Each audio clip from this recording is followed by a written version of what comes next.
Yes, Ms. Grange. Yes, Mr. Chairman. Could we have our next LABC witness, please, who is Mr. David Ewing? Thank you.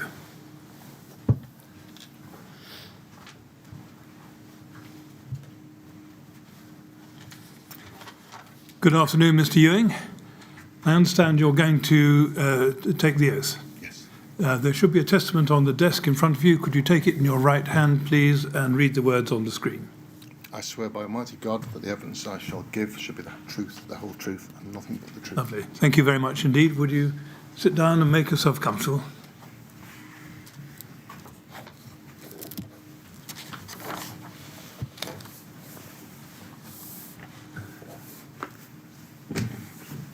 Yes, Ms. Grange, when you're Yes, ready. thank you. Yes, Mr. Ewing. Can I start by thanking you for attending the public inquiry today to give your evidence? It's very much appreciated. If you have any difficulty understanding any of the questions that I'm going to ask you, please do not hesitate to say so, and I will either repeat the question or put the point in a different way.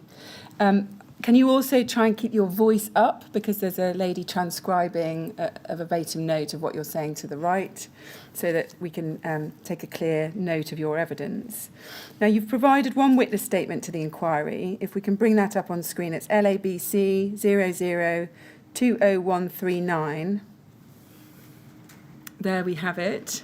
And if we go to page 64, we can see, is that your signature there? Yes, it is. And we can see it's dated the 15th of October 2021. Have you read your witness statement recently? Yes. And can you confirm that the contents are true and accurate? Yes. And have you discussed the evidence you're going to give with anyone before coming here today? No, other than legal representatives and a request for the document list that was provided to you for the certificates. Ah, okay. You just wanted to look at that document list for the certificates, did you?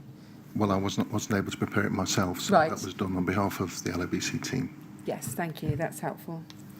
Now, just to start with then, I'm going to ask you about your background. If we go within your statement, page 1, paragraph 4.1, you've set out your academic qualifications, and you tell us that you attended Liverpool Polytechnic and achieved a higher national diploma in building between 1979 and 1982. Then a Polytechnic diploma in building management at the Trent Polytechnic, is that in Nottingham? Yes. In between 1982 and 83.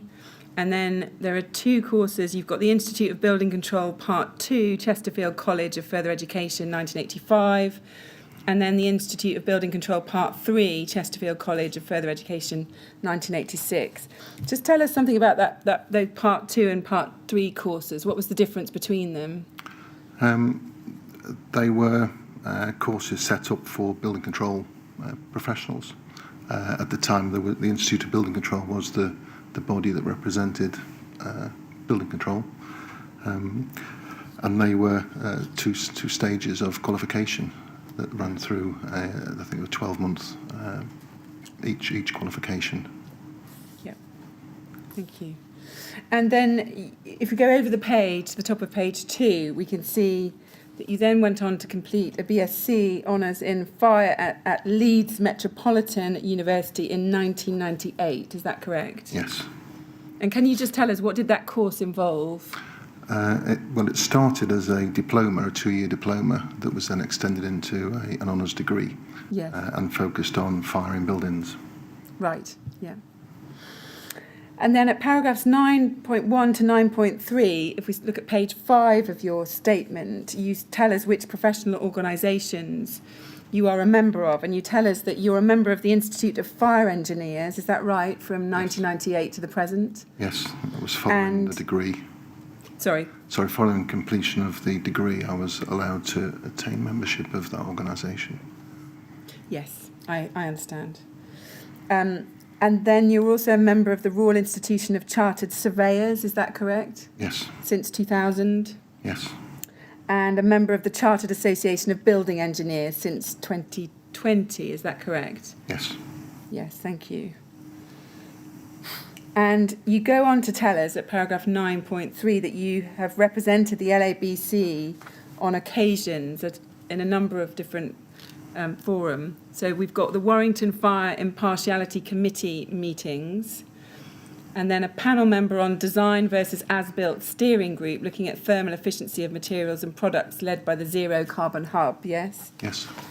And then over the page, you tell us that you were a panel member of an industry group working on off-site construction, developing modular construction. Is that right? Yes.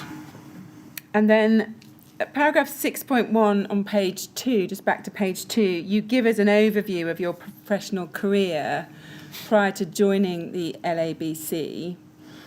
And you've done it in reverse order in this statement, but if we look over the page at page 3, you've explained that, and I'm not going to go through all of them, but you started off as an architectural technician in Nottingham in the mid-80s, yes? Yes.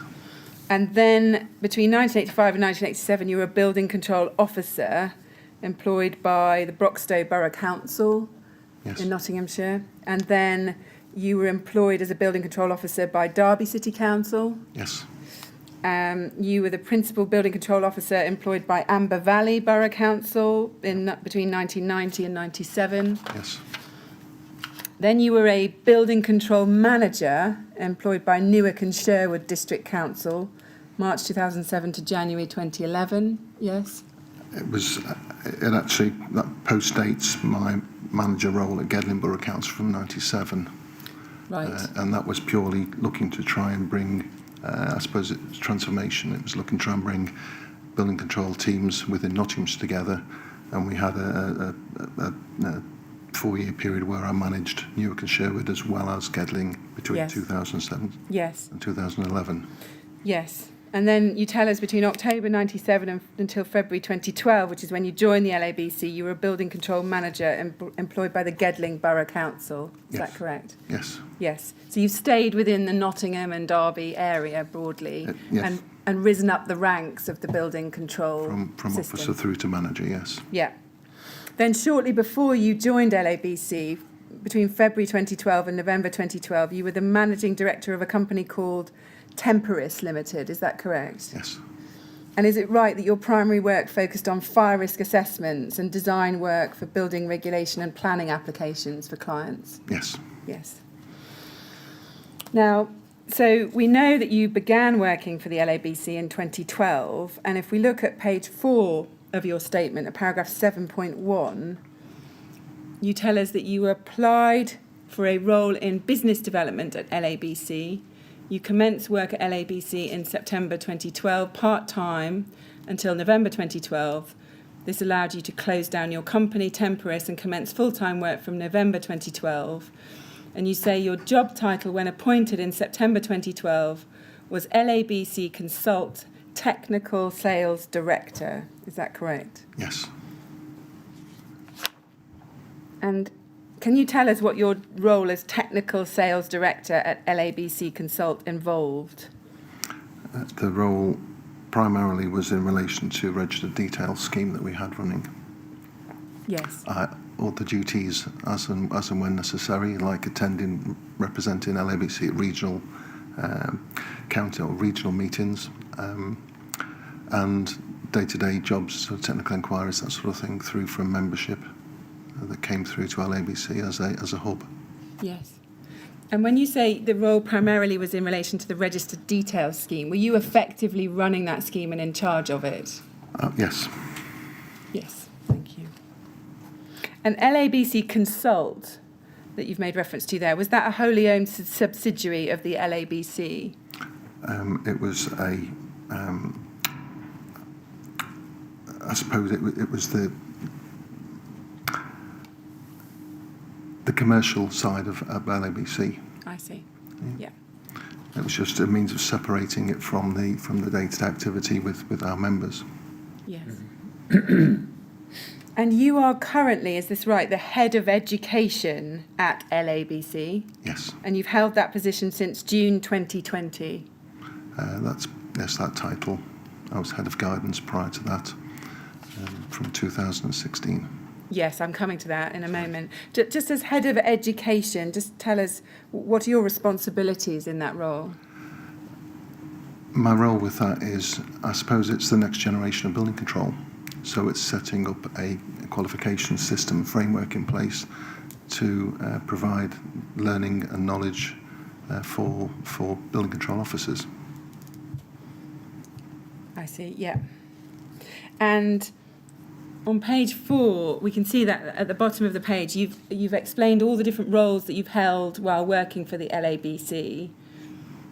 So if we could just go back to where we were there. Yeah, so we've got the head of education, and as you've just said, you were the head of guidance between August 2016 and February 2019. Is that correct? Yes. And did that cover all guidance being issued by LABC or particular types of guidance? No, it was in relation to the qualifications that we'd set up. So level 4 diploma and level 5 diplomas, and then working with Wolverhampton University to create a apprenticeship standard degree in building control as well. I see. But your role was nevertheless called head of guidance, even though you were doing education schemes. I've never thought of it that way, but yes, it was in relation to the academic side. Right. Yes. And then we can see that you were the business development director between April 2016 and August 2016. Yes. Okay. And we're going to be focusing very much on your time when you were the technical sales director between September 2012 and March 2016. Yes. We're going to be looking closely at that period. Can I just add that the business development director role was fundamentally exactly the same as the technical sales director. It was just a restructure in terms of job titles within LABC. Yeah. And at paragraph 7.6 on page 4, if we just go down page 4, you tell us that you moved to the LABC in September 2012, where my role was that of managing the LABC Registered Details Scheme. Now, so throughout that period, 2012 to 2016, you were managing that scheme, yes? Yes. Would there have been someone else employed in the role of Registered Details Manager during that time? Not that I'm aware of, no. No. Okay. And in that role, were you required to have technical knowledge, including an understanding of the building regulations and the associated practical guidance, for example, in the approved documents? Yes, I believe I was. Yes. Yes. So you saw it as a technical role at the time? It was being able to answer technical questions as well as run with the registered detail side. Yes, thank you. And at paragraph 7.7 there, you say you reported to Lorna Stimpson for each role you held at LABC, with the exception of a brief period where you reported to Martin Taylor in 2016. And then you've explained who you currently report to. Now, Lorna Stimpson, she's currently the chief executive of the LABC, is that right? It is, yes. Were you managed by her while you were the technical sales director from September 2012 until April 2016? Yes. Now, Lorna Stimpson has said in her statement, she said this, she said, whilst I've got a background in building control surveying, my role within LABC and for the last 13 years has not required me to maintain any technical competence, as my role has never been one with any technical responsibility, function or decision making. Is that accurate? Yes. In terms of her role? And in terms of the LABC's Registered Details Scheme was concerned, did you have any responsibility for decision-making on technical issues? Not especially. The Registered Details Scheme, in terms of how it operated, was from local authority to local authority. LABC acted as a hub, if you like, for the scheme. So we collated and supported and held the documents, but the actual process of creating the registered detail was through our membership. But is it the case that from time to time, nevertheless, technical issues would crop up? Yes. Sorry. In terms of if there are queries and things, that would be down to me to look at. Yes. That would be down to you to look at. Yes. And we've been hearing evidence from Mr. Turner, who was the Director of Technical Policy. Can you just explain what was your working relationship with Mr. Turner? How did your role relate to his? I suppose on an LABC role, it was we had defined roles. Mine was with relation to registered details. Barry's was on the legislative side. But as a technical team, there would be queries potentially from membership that would come in, or from external, whereby it was either myself or at the time Doug Basin or Barry that would answer the technical queries that came through. So there was a hub of technical officers there that responded to that, and then my day duties were around registered details. Yeah. And is that how it worked in practice, that you were like this technical hub of individuals, you, Mr. Basson and Mr. Turner, who, Yes. if there were technical queries, any one of you could respond? Yes. And would respond sometimes, any one of you? Yeah. And when you say Barry's role was on the legislative side, can you just be clear exactly what you mean by that? Well, I saw Barry's role as he was the interface between ourselves and government. So if there were changes to building regulations proposed, he would be sitting at the tables in terms of the meetings that were being held to discuss that. So sort of specialisms around that side of it were led by Barry. He would be the person who would report back to LABC, and then fundamentally go out to membership in terms of what was happening as far as the role that we were required to do. Yes, I understand. And we can see that he sat on the BCA, the Building Control Alliance Technical Committee. Is it right that you didn't sit on that committee? I didn't sit on that committee, no. No, thank you. Now, Lorna Stimpson has said in her witness statement that the technical input and any decision-making was the responsibility of the Director of Technical Policy as the most senior technical member of staff. Now, is that right? I would agree with that, yes. And was that Barry Turner? Yes. And was his role senior to yours, or were you at an equivalent level? I felt it was senior to mine. Yes. And did you defer to him on technical issues in practice? I would often ask queries and seek his opinion on that, yes. Yes. And we've heard from Mr. Turner, and on a number of occasions he said he wasn't really involved in the registered details scheme and wasn't providing technical input into it. Was that your understanding? I would say that was fair. I mean, Barry, again, as the most senior officer, that was why his signature was on the registered details and the system approvals that were there during my time of employment. But as a day-to-day running, it would only be if there were issues that in terms of discussion, we would sort of broach them with Barry. Although he was included within the circulation list, it was specific items that any needed attention, I would contact him. Yes. But if issues did arise, including technical issues, was it your understanding that Mr. Turner did have some role in helping resolve those within the LABC? I would seek that advice, yes. Yeah. Now, in terms of your own understanding of the fire safety requirements for external walls under the building regulations and the associated practical guidance, you tell us, if we look at paragraph 5.1 of your statement on page 2,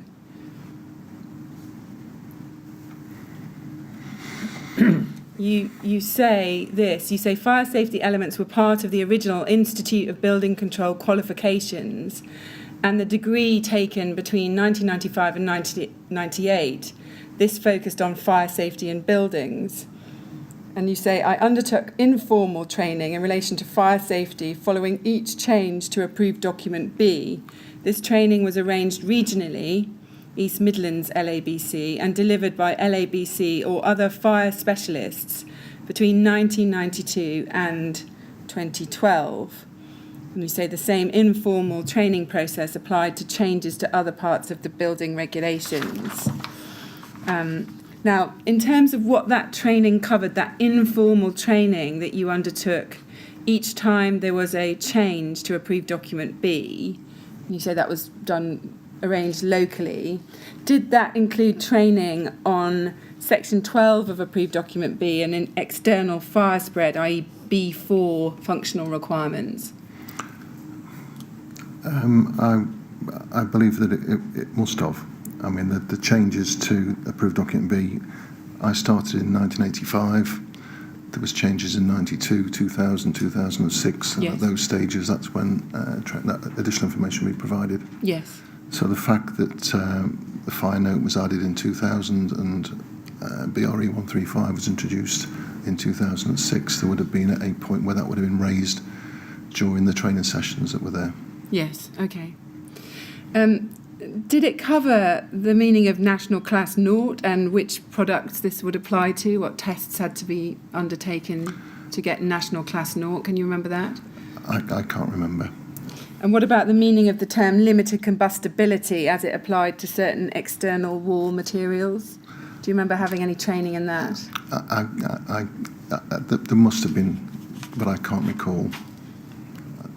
And that's not trying to skirt the question. I genuinely can't. No. I can't remember it as a specific item that being brought up. Yes, understood. Now, if we look on page 7 of your statement, question 15 was asking about your own understanding of the meaning of the phrase limited combustibility. And you say this, you say, my understanding of the meaning of the phrase limited combustibility was as described in Appendix E of Approved Document B, definitions, a material performance specification that includes non-combustible materials and for which the relevant test criteria are set out in Appendix A, Para 9, and further described in Table A7. So you explain there that was your understanding of the meaning of the phrase limited combustibility. Can you help us? When was that understanding? I think it's always been there. Without trying to preempt further questions, there was a time when that my understanding of that was tested around the Kingspan system approval, and I sought guidance from my peers in relation to that. But in terms of, I understood that limited combustibility meant that it wasn't non-combustible, that there were tests that you carry out to undertake that under Part 11, 476. And as we have now within Table A7, there was a list of products that would achieve that. Yeah. But in terms of the vagaries around what sort of product would do that, that's is dealt with on a sort of a product by product basis. Yes.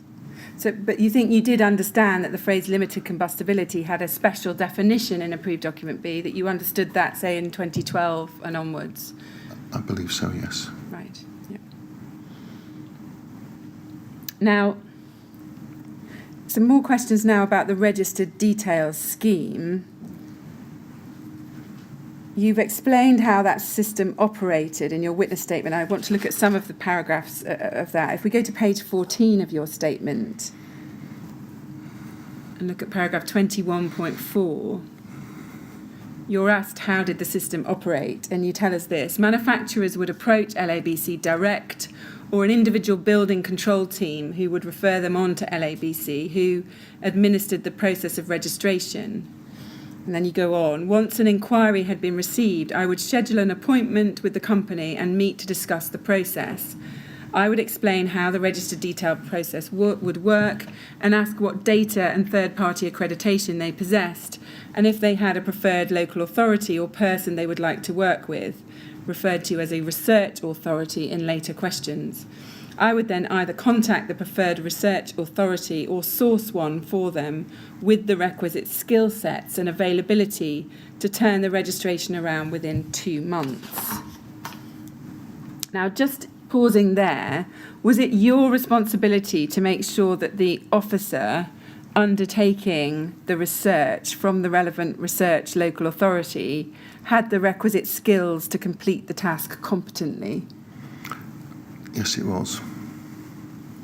And how would it work in practice? Because you make clear there that the manufacturer could suggest a preferred local authority. If they'd suggested a preferred local authority, how often would you disagree with that and say, no, I'm not going to go with that local authority, we'll go with another one because of a lack of technical expertise? The purpose of offering them somewhere nearby was so that it was convenient, it would be conducive to having regular meetings that was easier to facilitate. And indeed, some manufacturers actually had a preferred authority that they'd already been worked. Then usually the recommendation would come through the local authority to say, we have this company who are interested, and we would then talk around whether the potential was there. In terms of the requisite skill sets, it was a discussion around this is what it involves. I suppose in hindsight, one of the things I would say now is that we actually formalised an audit trail of competency to ensure that the officers, the research authority dealing with that, had the skill sets for it. But it was, I suppose, an expectation in terms of peers within building control that they had the capacity to deal with that, and also the time to set aside to complete that process within a 2-month period. Yes. Is what you're saying there that with hindsight you wish you had undertaken some kind of formalised audit trail of competency to ensure that the people at the research authority had the requisite skill sets? Is that what you're saying? I think in terms of our role, I can't say to you here that everybody that I spoke to I knew had those skill sets. I believe that they had them, but we didn't have any formal record of that or reference to it. That's all. Yeah. And in practice, how rigorous were the checks that you did to make sure that the authority had the requisite skill set?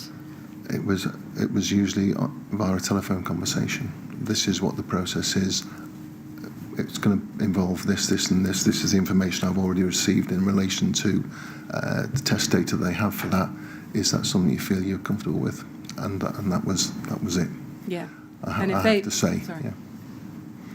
Sorry, I was just going to say, and at that point, what would be nice to have done in hindsight and retrospect would have been to say that, yeah, this is it. What qualifications do we have around that? What skill sets are there in that side? Yeah. So is this fair that if they said if you explained the job to them and they said, yeah, I'm comfortable with that, that would be the end to it and they would get the work? Absolutely, yes. Yeah, thank you. If we then look at paragraph 21.6 below where we just went to, you say this, you say, I would then generate a quotation for undertaking this service, which included payment for the research authority to backfill the substantive post whilst the officer undertook the research work. And you go on, once the quotation had been accepted, details would be passed on to the research authority, who would then make contact with the manufacturer and undertake an in-depth assessment of the product or system and liaise with them to ensure the necessary information, third-party certification, testing information was relevant to its intended use. The authority would then draw this all together and provide a summary sheet of all matters together with a recommendation for registration. Now, just going back a page and looking at what you said in the middle of that paragraph, you refer there to the undertaking of an in-depth assessment of the product or system by the research authority. Can you just explain to us what, in practice, that would have involved under the registered details scheme? Certainly, as I intended as part of that process, that it was identified where the product was going to be used. And if I don't know if it might assist the inquiry if I use an example of a modular building in terms of a registered detail, the company who was manufacturing the modular structure would not want to be associated with foundations or drainage or anything that is not outside of their remit and responsibility. If they were a modular structure that was purely for, let's say, a shell, so there was an external structure going around the outside of that, then they wouldn't want to be responsible for that either, because it was outside of their control. So it was drilling down in terms of what the product was and how it would be done, and I suppose in terms of how I moved the registered details into the later format, which was with the scope and limitations, highlighting which areas were relevant to the product that we were looking at, and that's what I wanted the research authority to do, was to fine tune that, to say that it's being used in this instance. Yes, I see. From what you described, it sounds like this registered details process might have evolved to some extent over time in terms of the process. Well, I would agree. I think certainly from the time that I was working with registered details, the one thing that I wanted out of it was to be meaningful, for actually to present something that a building control officer could look at and know what the extents were within the involvement when it's applied to a building regulation application. Yeah. And in terms of that in-depth assessment, would you expect the research authority to carefully check any underlying test information or other certificates to make sure that any statements made in the LABC registered details certificate were fully supported by that underlying evidence? Yes, I would. Then, in terms of then kind of checks on that, you continue at page 15, if we go over the page, at 21.8, you tell us, once received by LABC, the information was posted on the Registration and Partnership Working Group's online forum for peer review. Peer review involved members of the group voted by their regions to represent them at national level, reviewing the submission to ensure it fulfilled its intended purpose, backed up by the technical specification, test data, and third-party accreditation. And you tell us in the next paragraph, if there were any queries, this was relayed back to the research authority and any changes or additional information made. Once the registration had received 4 votes, the relevant information was transferred into a standard template to generate a certificate of registration and published on the LABC webpage. Now, I'm going to ask you some more detailed questions about the peer review process as we go through the K15 story. But at this stage, can you just explain, first of all, how were the peer reviewers selected? You say it involved members of the working group voted by their regions to represent them at national level. How were they? How was it then decided how many peer reviewers a certificate would be looked at by? I'm just wondering if it might assist the inquiry if I took a step back as to the reason why it's done in this way in the first place. By all means. Is that okay? Yes. I don't know whether, again, it's already been covered in terms of what was called the Land Tax resolution back in the late 90s. And what it was when local authority was opened up to competition, one of the, I suppose, the inconsistencies of local authority was that there was 370 authorities at that time, all interpreting building regulations as how they saw them. And again, you know, that you can draw questions around how it's applied within individual authorities on the basis of the guidance that we have to work from. But the point was that house builders in particular, which is where it started, would have to have if they had a suite of 20 house types, would submit them to 370 authorities and get differing interpretations back all the time. So the one thing that we were trying to do was to create a consistent approach around that. The Land Tax resolution was a national agreement that was put through every single local authority in England and Wales, agreeing to accept work that was checked by somebody other than in their own authority, because the legislation is quite specific that the local authority enforces legislation with its own borough boundary. Yes. So accepting something from outside was not permitted prior to the Land Tax resolution. Yes. Once that was in place, we really started with house type approvals, and that would go through in terms of the, I suppose, the superstructure, and there would be site constraints that would be the only things the local authority needed to consider, like foundations, drainage, methane, unprotected area on a boundary, that sort of thing. That made life much easier for both the house builder and for the local authority. And as we are competing in relation to cost, if we were spending less time checking plans because we had that house type approval, it meant that the building control teams would be offering a more competitive price to the house builder for that work. And that was the rationale behind the house type approval scheme. That was extended into system approval because manufacturers saw a benefit to that, and in terms of product and system approvals. Yes. So that's where the reality was that when it first started, we had an authority undertaking a house type check, and then it would be second checked by another authority. So there'd be two authorities there who would then send a decision advice notice to the local authority where the work is being done, advising that they can approve subject to. And certainly the type approval manual that was built was really built around the house type system. LABC is broken up into 12 regions. Each region sends and nominates members from their region to represent their region at national level. And out of that, there are officers who offer to do specific duties in relation to working parties. So each region would have somebody that represented them at technical, somebody legislative, there may be a marketing officer, and there would be a registration and partnerships nomination. So does that mean that the peer reviewers were made up of representatives from each of these 12 regions. 12 yes. regions. Plus anybody else that was interested to take part. And so would there always be a member of the technical working group from every region?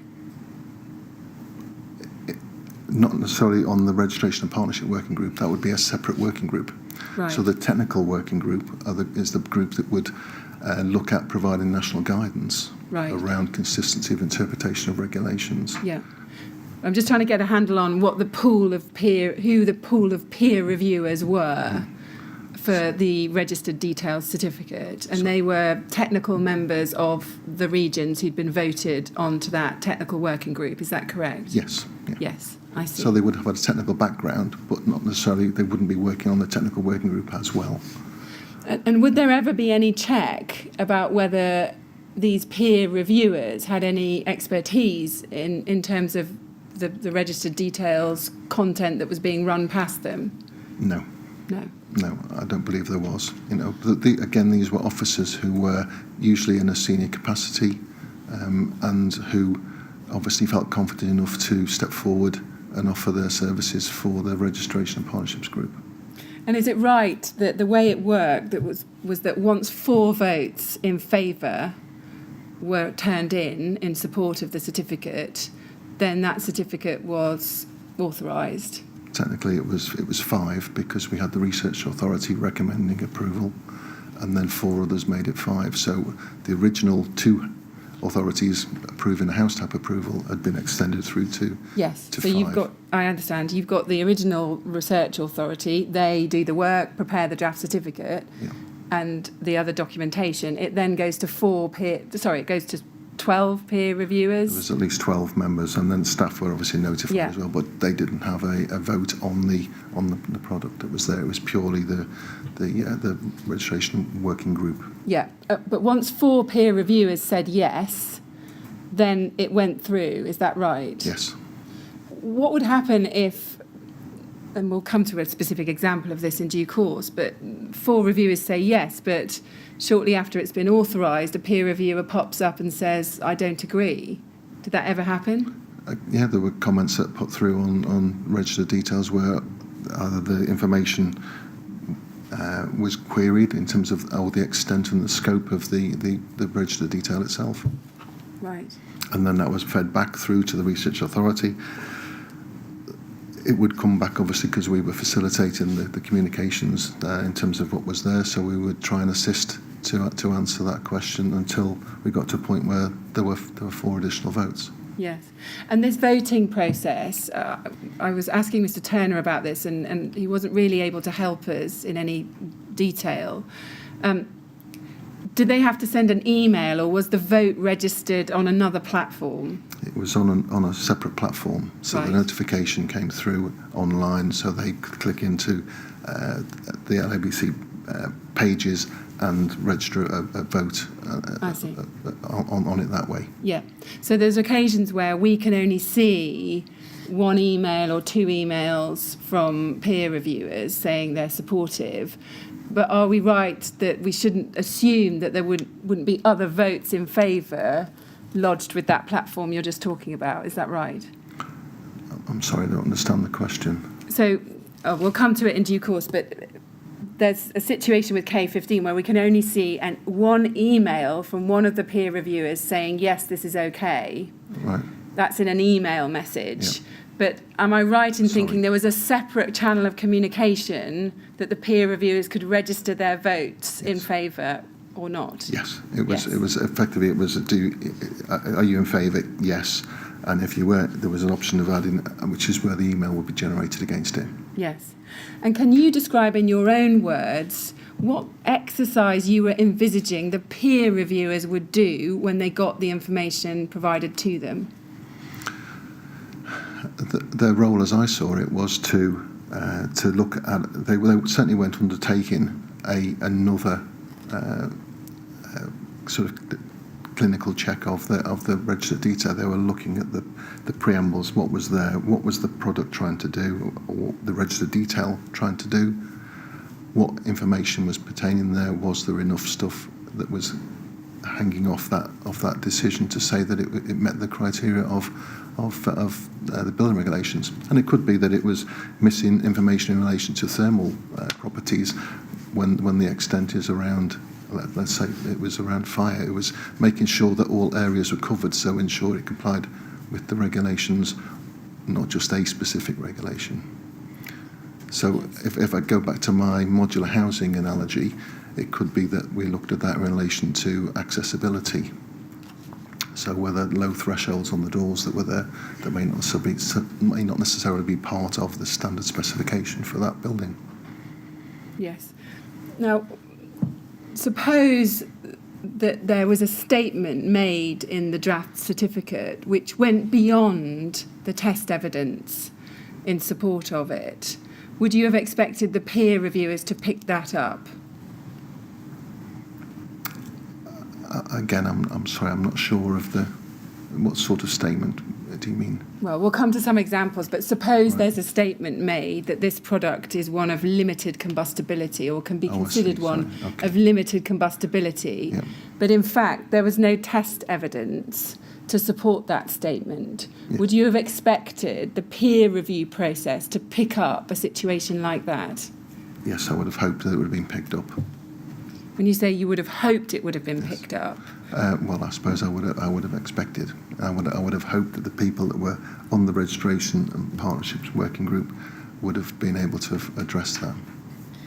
Because that goes slightly beyond what you just described, because what you just described in part was you've got to make sure all areas are covered. So does it comply with, has it got evidence about thermal performance? Has it got evidence about fire performance?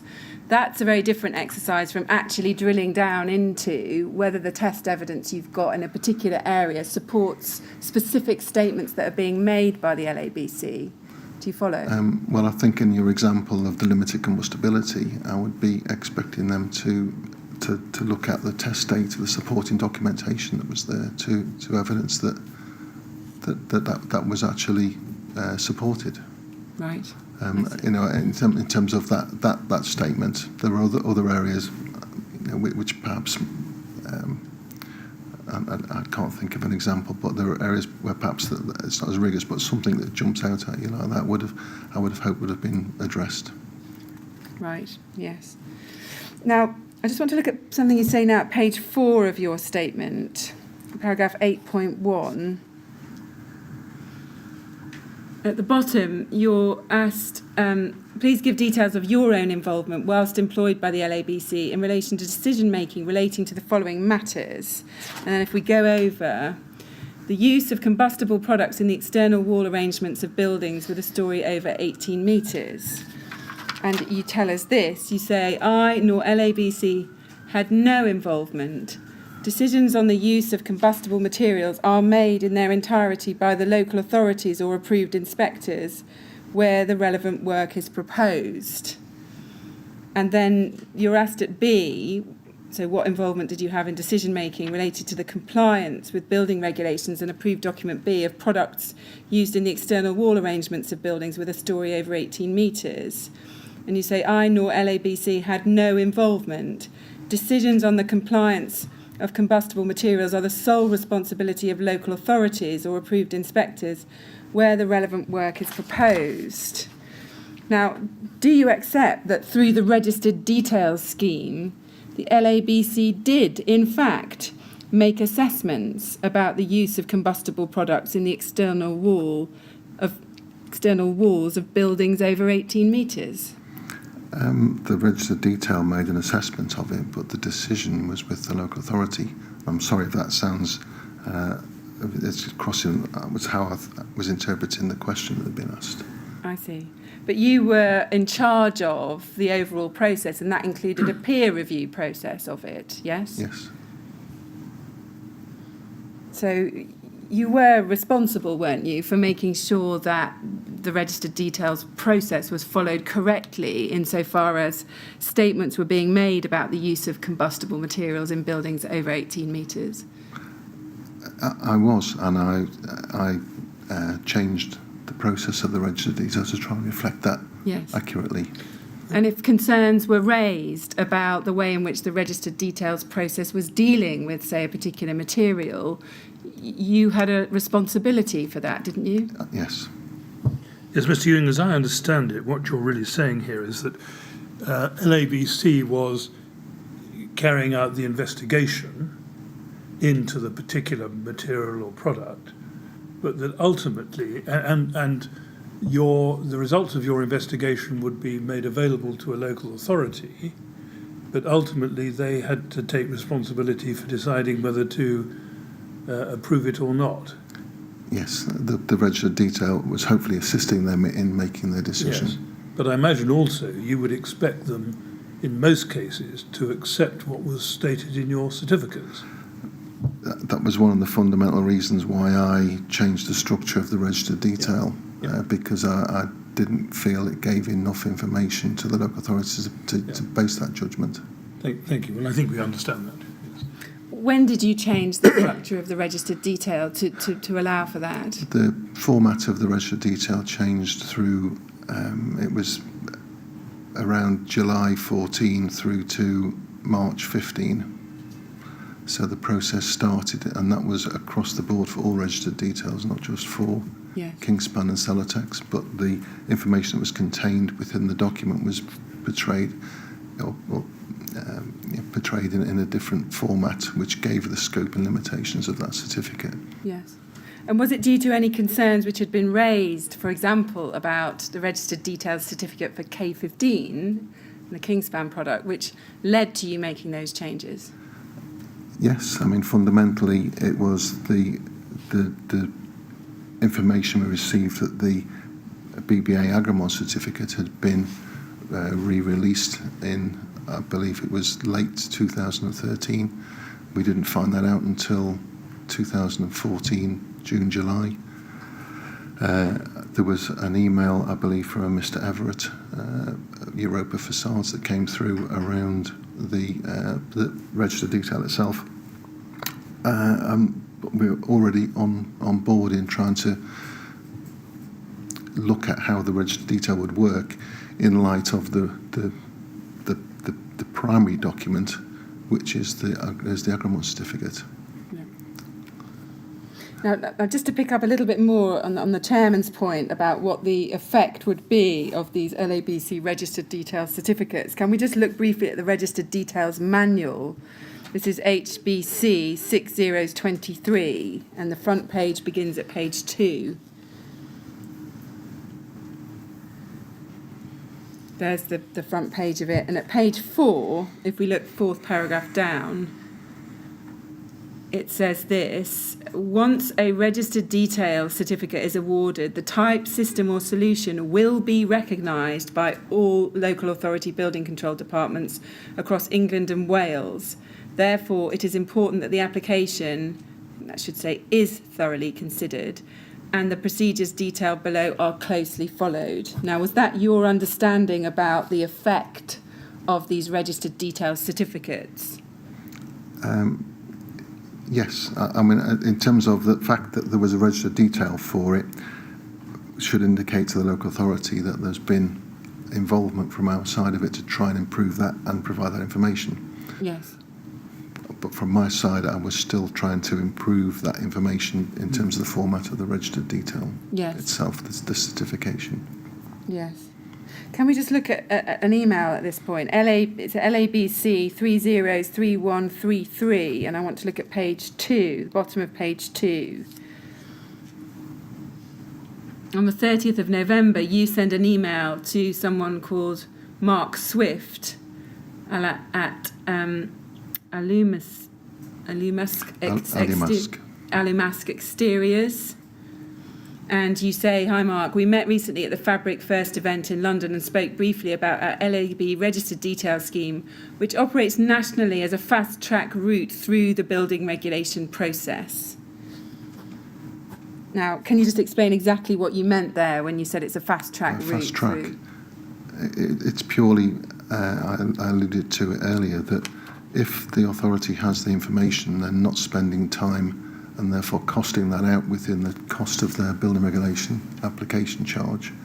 So if we can save them time in terms of hours, if their officer hourly rate, which has to be nationally published, is £100 an hour, and we save them 2 hours worth of work investigating the product, then that means that their building the quote is £200 more competitive.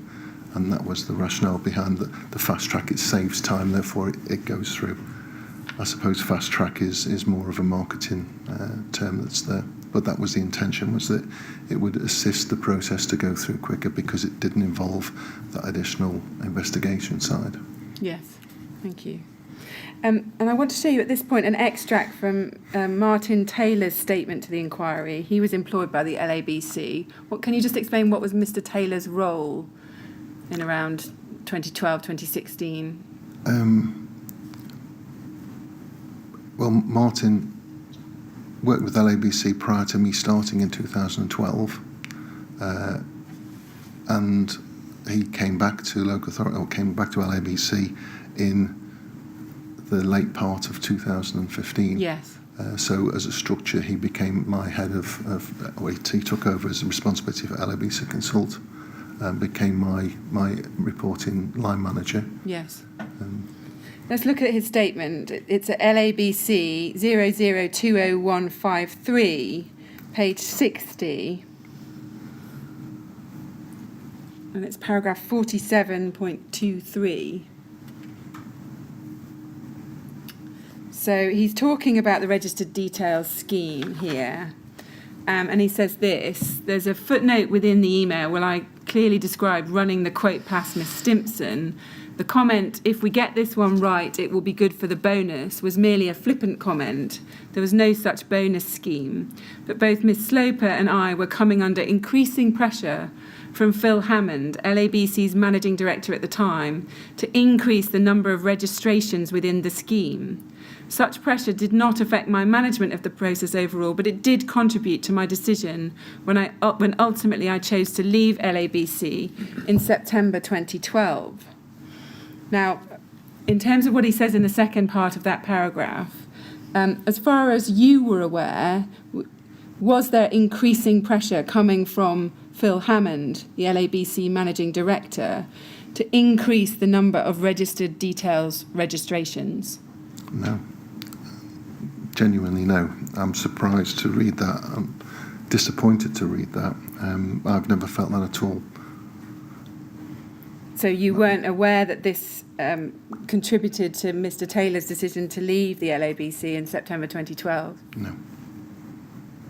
And have you ever discussed this with Mr. Taylor? I haven't, no. Did you ever experience any similar pressure from anyone else at LABC other than Mr. Hammond? I didn't experience anything from in terms of, no. I mean, my role as I saw that was always quality, not quantity. And that's what I worked to. That was why I was trying to improve the way that the registered detail documentation itself was improved, so it had more meaning to each product. Right, yes. Now, I want to look now with you at the different certificates that were issued by LABC for the Kingspan K15 insulation product. We know that the first certificate was issued in May 2009, and that David Jones of Herefordshire Council undertook the research task for this certificate. And that was issued under the system type approval scheme. Now, you were not employed by the LABC in 2009. You didn't join them until 2012. When did you first become aware of the existence of that system approval certificate for K15? Can you help us? I believe it was raised at a regional meeting early 2010s by Phil Harrison, who used to visit the region to talk to members there. In terms of my role at LABC, it was only when the renewal came up that I had cause to look at that. Yeah. And when that renewal came up, did you actually read the certificate and all of its supporting information? I'm afraid I didn't. I was just aware of effectively the front sheet, the certificate itself.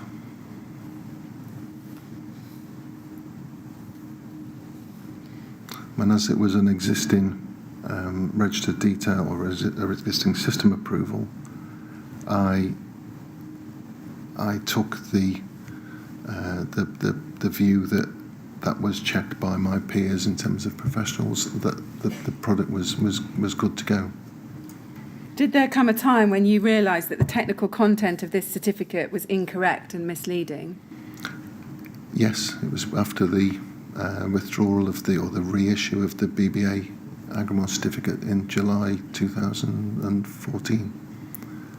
Yes, well, there was a reissue of the BBA certificate in December 13, and then LABC... Sorry, I beg your pardon, it was December 13, yes. So it was after that you became aware that this first certificate was inaccurate? We found out that it had been changed in the July of 2014.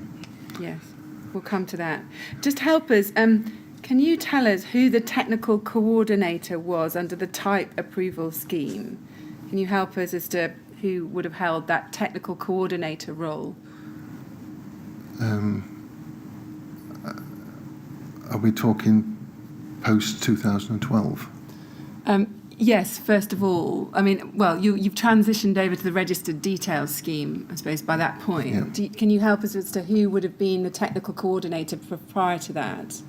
I don't know. I'm assuming it was part of the team at the office, so it'd be the administrative side. Right. So it was more, that technical coordinator role was more of an administration role, was it, rather than a technical role? I think so, yes. Yeah.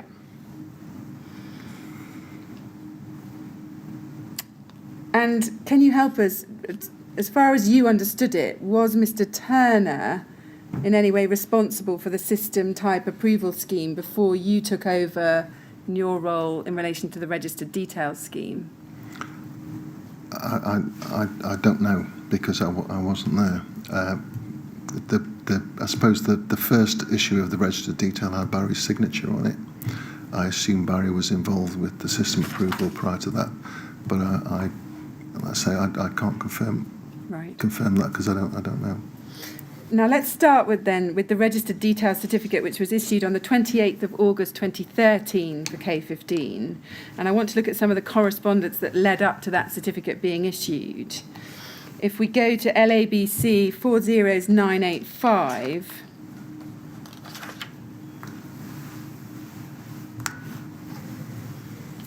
at the bottom of page 3 of this string, there is an email from Gareth Mills to Anna Sloper asking about the registered details scheme, saying last year we had some initial discussions in relation to our existing LABC approval on our Cooltherm K15 product, copy attached for reference, and the potential update of this approval as part of your replacement registered details scheme.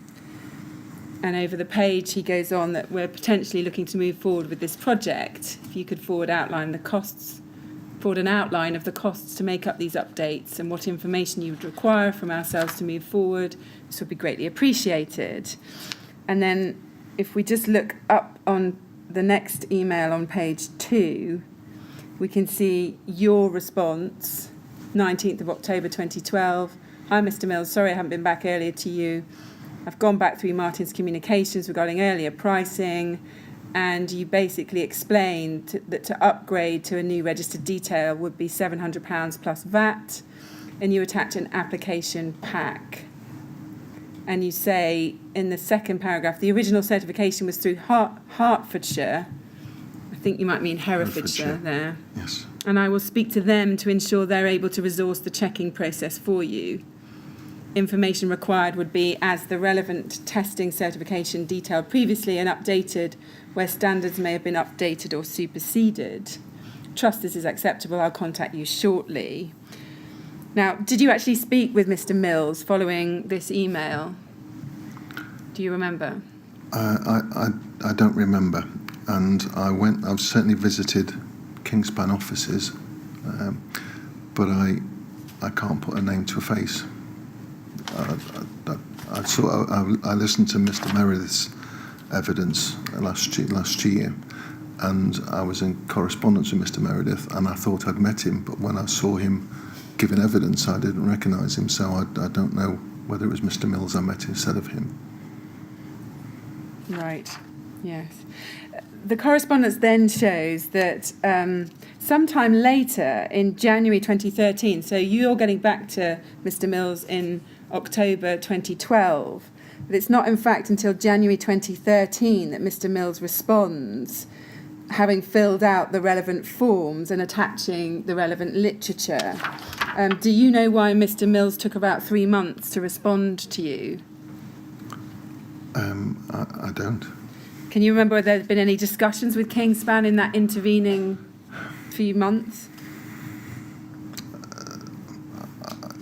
I don't believe so. And again, purely because of memory. So let's pick it up then. If we go to LABC 302451, and if we look at the email in the second half of page 1, this is you going back to Gareth Mills. You say, "Hi, Mr. Mills, thanks for this. I'll speak to Chris Jenner at Herefordshire to determine their ability to process the renewal quickly for you. We'll respond as soon as they have further information." And then you send a further email at the top of the page. If we go to the top, you go back to him on the 24th of January again, and you say, "Just to confirm that Herefordshire look forward to checking through the renewal for you. Contact there is David Jones, although it may well be another officer who deals with the application. Once payment particulars have been processed, we'll send out information to David, and either he or another officer will contact you directly for further discussion and progression of the approval." Now, can you recall having any discussions with Mr. Jones about the registered details process at this stage? I think I spoke to Mr. Jones on the phone with regards to the renewal. Effectively, it was bringing forward the original, checking anything's changed, which I wasn't aware of in terms of changes to any legislation to format it in the new, which is why it was £700. It was an administrative function plus his time to undertake that. Did you explain to Mr. Jones that this renewal was being carried out under a new scheme, the registered details scheme? I suppose I must have in relation to the fact it was going to be issued as a registered detail rather than a system approval. Yes. And do you remember whether Mr. Jones got sent a copy of the registered details manual? I'm sorry, I don't. If we go to that manual... Sorry, can I just add that? Because that would have been, again, an administrative function within the team at the office to pass all the information on. I understand. It wouldn't have been something I would have sent out. If we look at that manual, this is at HBC 6023 again, and if we look at page 6 this time, this is a table within that manual that sets out the stage-by-stage process that's supposed to happen under this registered details scheme. And under point 7, you can see, second row down from the top, it says, LABC Registered Details Manager, Consultant, Technical Coordinator, Administrator identifies the research authority based on location, technical expertise and previous association with the client company, appropriate resources, skills and management structure. Now, just taking that in stages, the LABC Registered Details Manager, Consult and Technical Coordinator Administrator. Who are those people? Are any of those you? I would be LABC Registered Details Manager. Consultant Technical Coordinator is probably Cahal Brennan, who worked within the LABC team, and administrator would have been a number of people, most recently Sam Lee Muller. Yeah.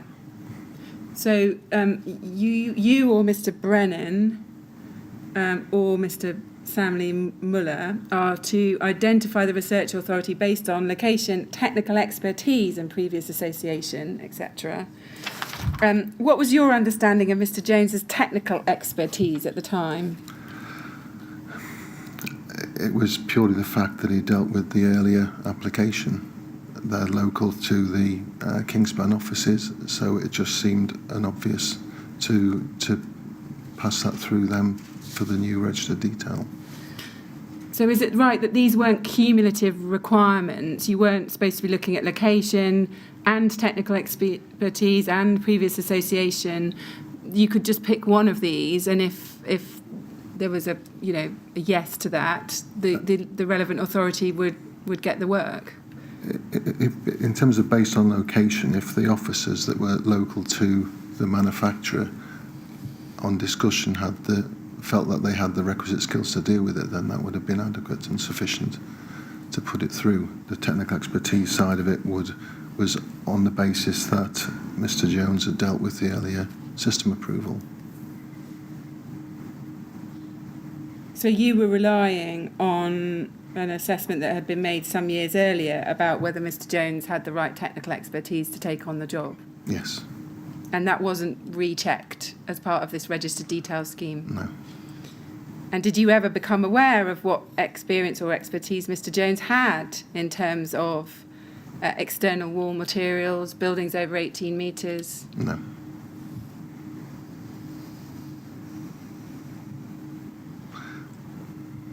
Mr. Jones said to you it might be another officer who would deal with the application.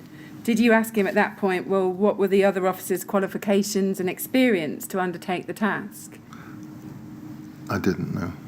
Again, the assumption would have been that as a team that they would have talked through the process. He had experience of dealing with it the first time round. He'd seen the information that he'd handled previously. It seemed a logical step to do. And was that consistent with what you should have done under this policy manual?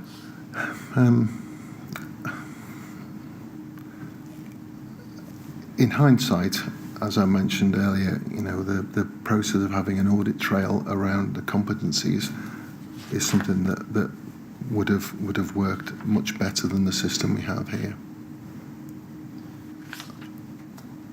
Yes. Now, from the correspondence that's been disclosed to the inquiry, it appears that Kingspan were then slow to provide relevant technical data. In April 2013, on the 4th of April 2013, Mr. Brennan confirms to Mr. Mills that it's going to be David Jones of Herefordshire undertaking the assessment. For the transcript, that's at LABC 40919. And then Mr. Mills replies to Mr. Brennan on the 25th of April 2013. If we look at this briefly, this is at LABC 302474.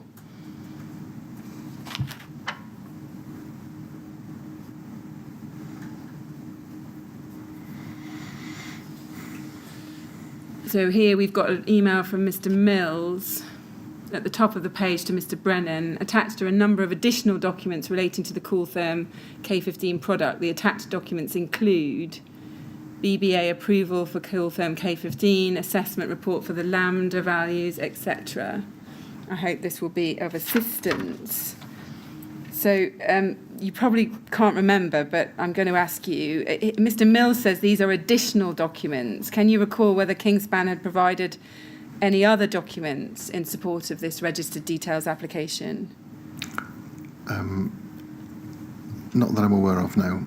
I mean, now I understand that they sent through the 2008 BBA Agrimod certificate, even though they must have been working with BBA at that time for the re-release later on in that year for the updated Agrimont certificate. Yes. But that was all we were provided with, and we weren't made aware that was changing. No. And in fact, there was a revised BBA certificate in April 2010, which I don't think Yes. you were ever sent either. But you were only sent the original 2008 BBA certificate. Yes. Yes, well, we will look at that later. So you're not aware that the LABC or anybody else requested further information from Kingspan, including test data or test reports at this stage? No. There's then a further email from Mr. Mills to Mr. Brennan. Can we look at this? This is at LABC 302481. And I want to look at the second email down on page 1. 1051, Mr. Mills is at the bottom of that page. He says, with regards to the ongoing project we have with yourselves covered in the email chain below, if you could provide an update on the status of this project would be greatly appreciated. So Mr. Mills is chasing. And then Mr. Brennan, at the top of the page, responds to him as follows. He says, apologies about not getting back to you sooner. There's been some miscommunication in the office here over this assessment, which I must apologise for. I have requested the assessment and peer review of this system be given priority, and so hope to have an update for you shortly. Then he says this, in the meantime, if you're having any issues with building control approval of this system, please do not hesitate to contact either myself or David Ewing, and we will gladly explain the situation. As soon as I get a progress report from the Research Authority, I will let you know. Now, first of all, what communication is he referring to in the first line there? Can you help us? In terms of miscommunication? Yes, he says there's been some miscommunication in the office here over this assessment, which I must apologise for. Do you know what he's referring to there? I don't. I'm assuming it's in terms of presumably sending information out to Herefordshire, but I can't confirm that. He then says, I've requested the assessment and peer review of this system be given priority, but K15 is an insulation board, isn't it, not a system? Yes, but I think it was originally was a system approval. I think that's probably why Cahal has written it that way. Yes, but did you question why it had been given a system approval previously? I didn't know. I would assume that it was, and I think this is probably more retrospectively that the rationale for a system was because it was tested as part of a system on the 8414 tests that were undertaken. That's the only reason I can think why it would be down as a system as opposed to a product. Yes, but can we agree that was an entirely flawed rationale Yes. for classifying the product, given the number and variety of situations in which you might use K15? Quite, yes. And what do you think he means when he says, 4 lines up from the bottom, if you're having any issues with building control, approval of this system, please do not hesitate to contact either myself or David Ewing, and we will gladly explain the situation. What does that mean? I think that's in relation to building regulation approval. If there are authorities who are questioning the fact that there isn't a valid registered detail there, to contact either him or myself to talk around what was happening with the registered detail, so that it was effectively under review, pending reissue. So it would be the fact that it wasn't available on the website. Yes. So, but what was envisaged would be happening in practice? Somebody rings you from a site or building officer and says, I've got a site and they're proposing to use K15 on it. What's the position? What would you say? What information would you be giving? I think the answer to that was that it would almost certainly be coming from a building control team dealing with that as an application, and the answer would have been that we are reassessing the product ready for reissue as a registered detail. But if they then said, what does that mean? Can I use it? Can I say it complies or not? What would you have said?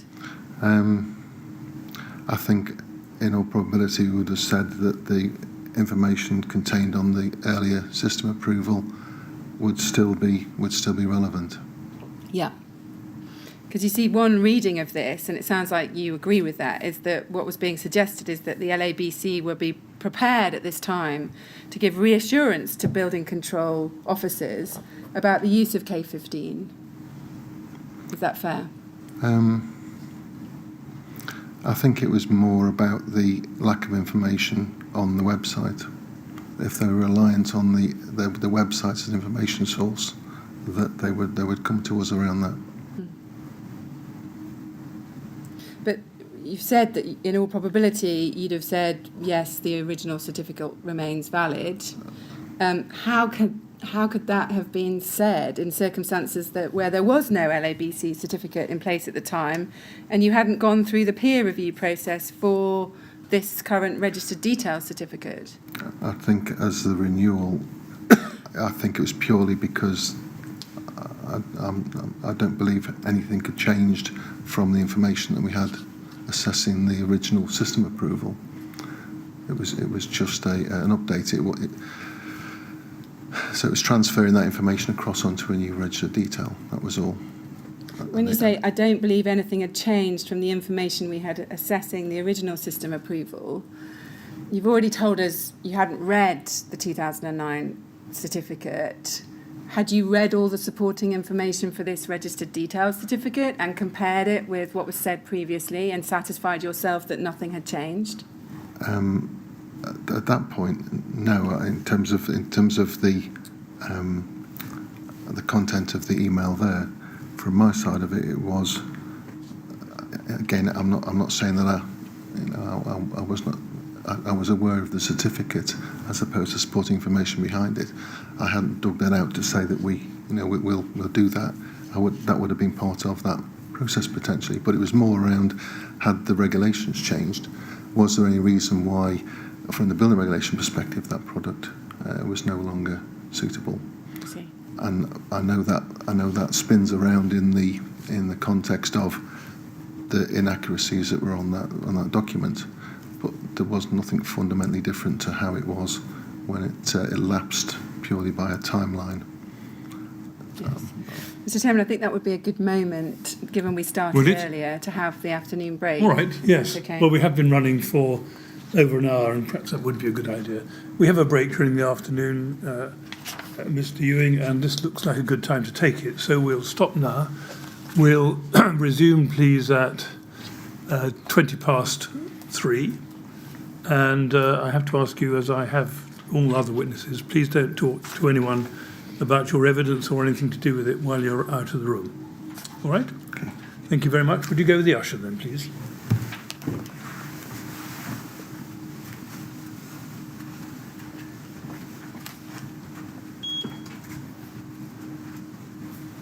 Good. Thank you, Ms. Grange. 24-3.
Would you ask Mr. Ewing to come back in, please?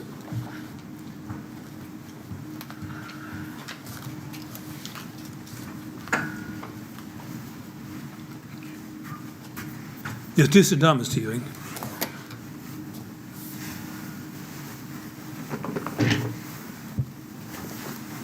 All right, ready to carry on? Yes. Thank you very much. Yes, it's great. Yes, thank you. So continuing with this story in relation to the first registered details certificate for K15, we can see that on the 19th of June, Mr. Jones sends back the completed forms. So if we go to LABC 40893,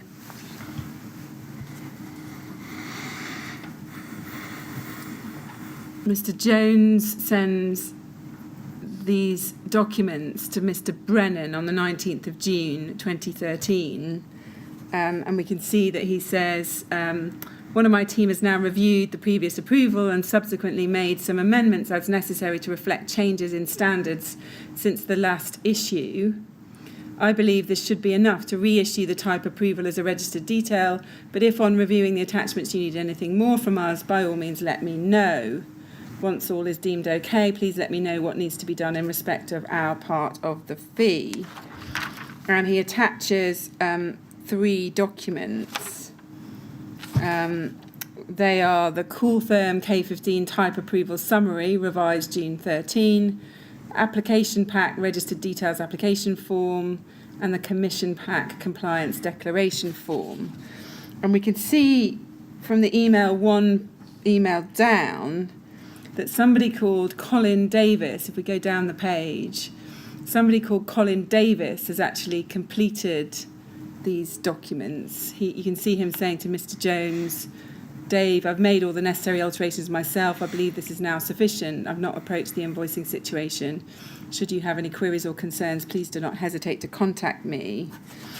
So just pausing there, I think it follows from what you said earlier that no checks would have been done on Mr. Colin Davis's ability or technical ability to complete this assessment. Is that right?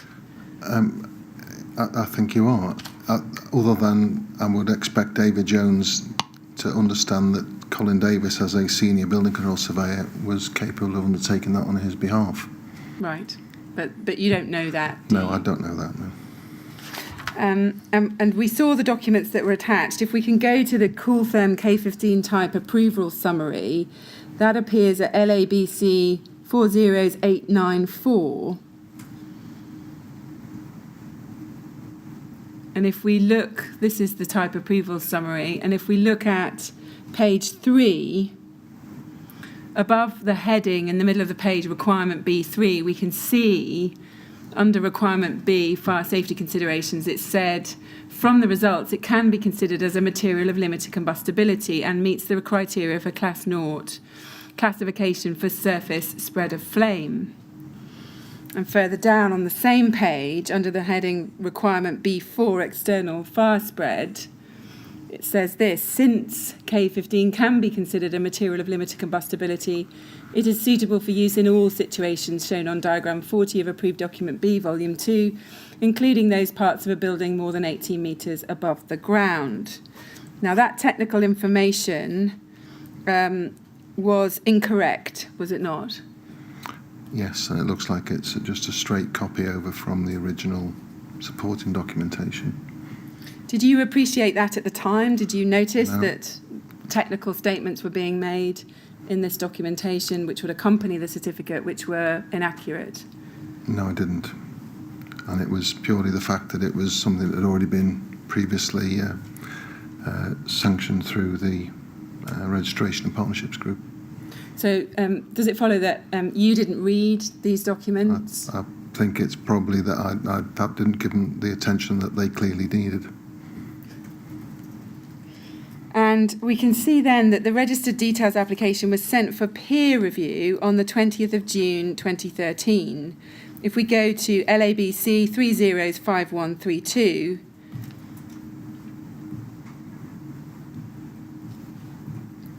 here we have an email from Mr. Cathal Brennan, 20th of June 2013, to a large number of parties.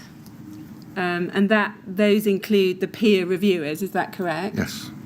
And it includes others at LABC, including yourself. You are 6 lines down in the email, is that correct? Yes. You can see that in the middle there. And we can see a few lines up from that, Mr. Turner is also sent this, Mr. Basson. Can you help? Why were you being sent this information at the time? I think it was purely because it was part of a distribution group. Everybody that has a .gov.uk email address there are the members of the registration and partnership group. So they're the officers that would provide votes on the update in terms of the product themselves. Everybody else that has an labc.uk.com address are LABC team there, just circulated for inclusion. I see. So does it follow from that you're not part of the peer review group? You're circulated what, just for information? Yes, to show that it's gone out. The peer review group, as I mentioned earlier about the type approval process, has to be done by a local authority. Yes. And the acceptance was that local authority officers could do that outside of the boundaries of the area. So the decision and the research authority, the approvals have to be by the local authorities themselves. Yes. So does it follow from that nobody within LABC itself, your organisation, at this point would be checking these documents? That was left to the peer reviewers? It was the assumption was that the information was presented in the right format. The peer review would look at it and query it if there was any issues that they felt necessary to raise. That would be facilitated through ourselves back to the research authority, and then ultimately gain sanction for the registered detail. Right. Yes.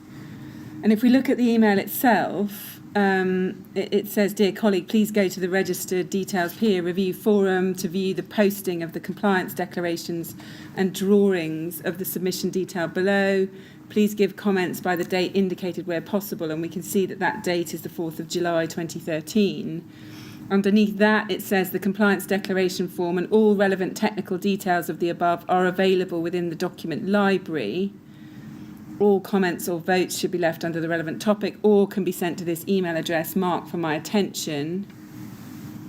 And then it goes on.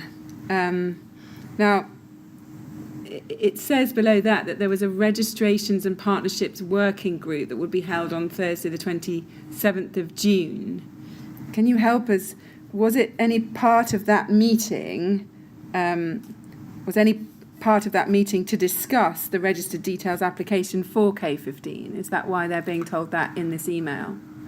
No, I don't believe it was. I think there was a requirement for the working groups to meet, I think, at least 2 times a year, and that was purely around, at that meeting I would report in terms of what was happening, where we were at, in terms of registered details, who had been to see, activity we've had in relation to things like trade stand, eco-build, and interest that way. So that's unrelated to the first part of the email, which is about the K15? I believe so, yes. And in answer to your earlier question around the ticks for yeses or nos, that's the forum there, the forum tab. That's the process that officers would have gone into to register a yes. I see. Or post an email to yes. in relation to extra information. Yes, thank you. And the email states that all technical details are available within the document library. Would that have included the type approval summary that we just looked at? I believe so, yes. Yeah. All the documents associated with that would sit as tabs that you can click through to open. Yeah. Now, I just want to look here at this point at what the registered details manual says about this peer review process. If we go back to the manual at HBC 6023 on page 27,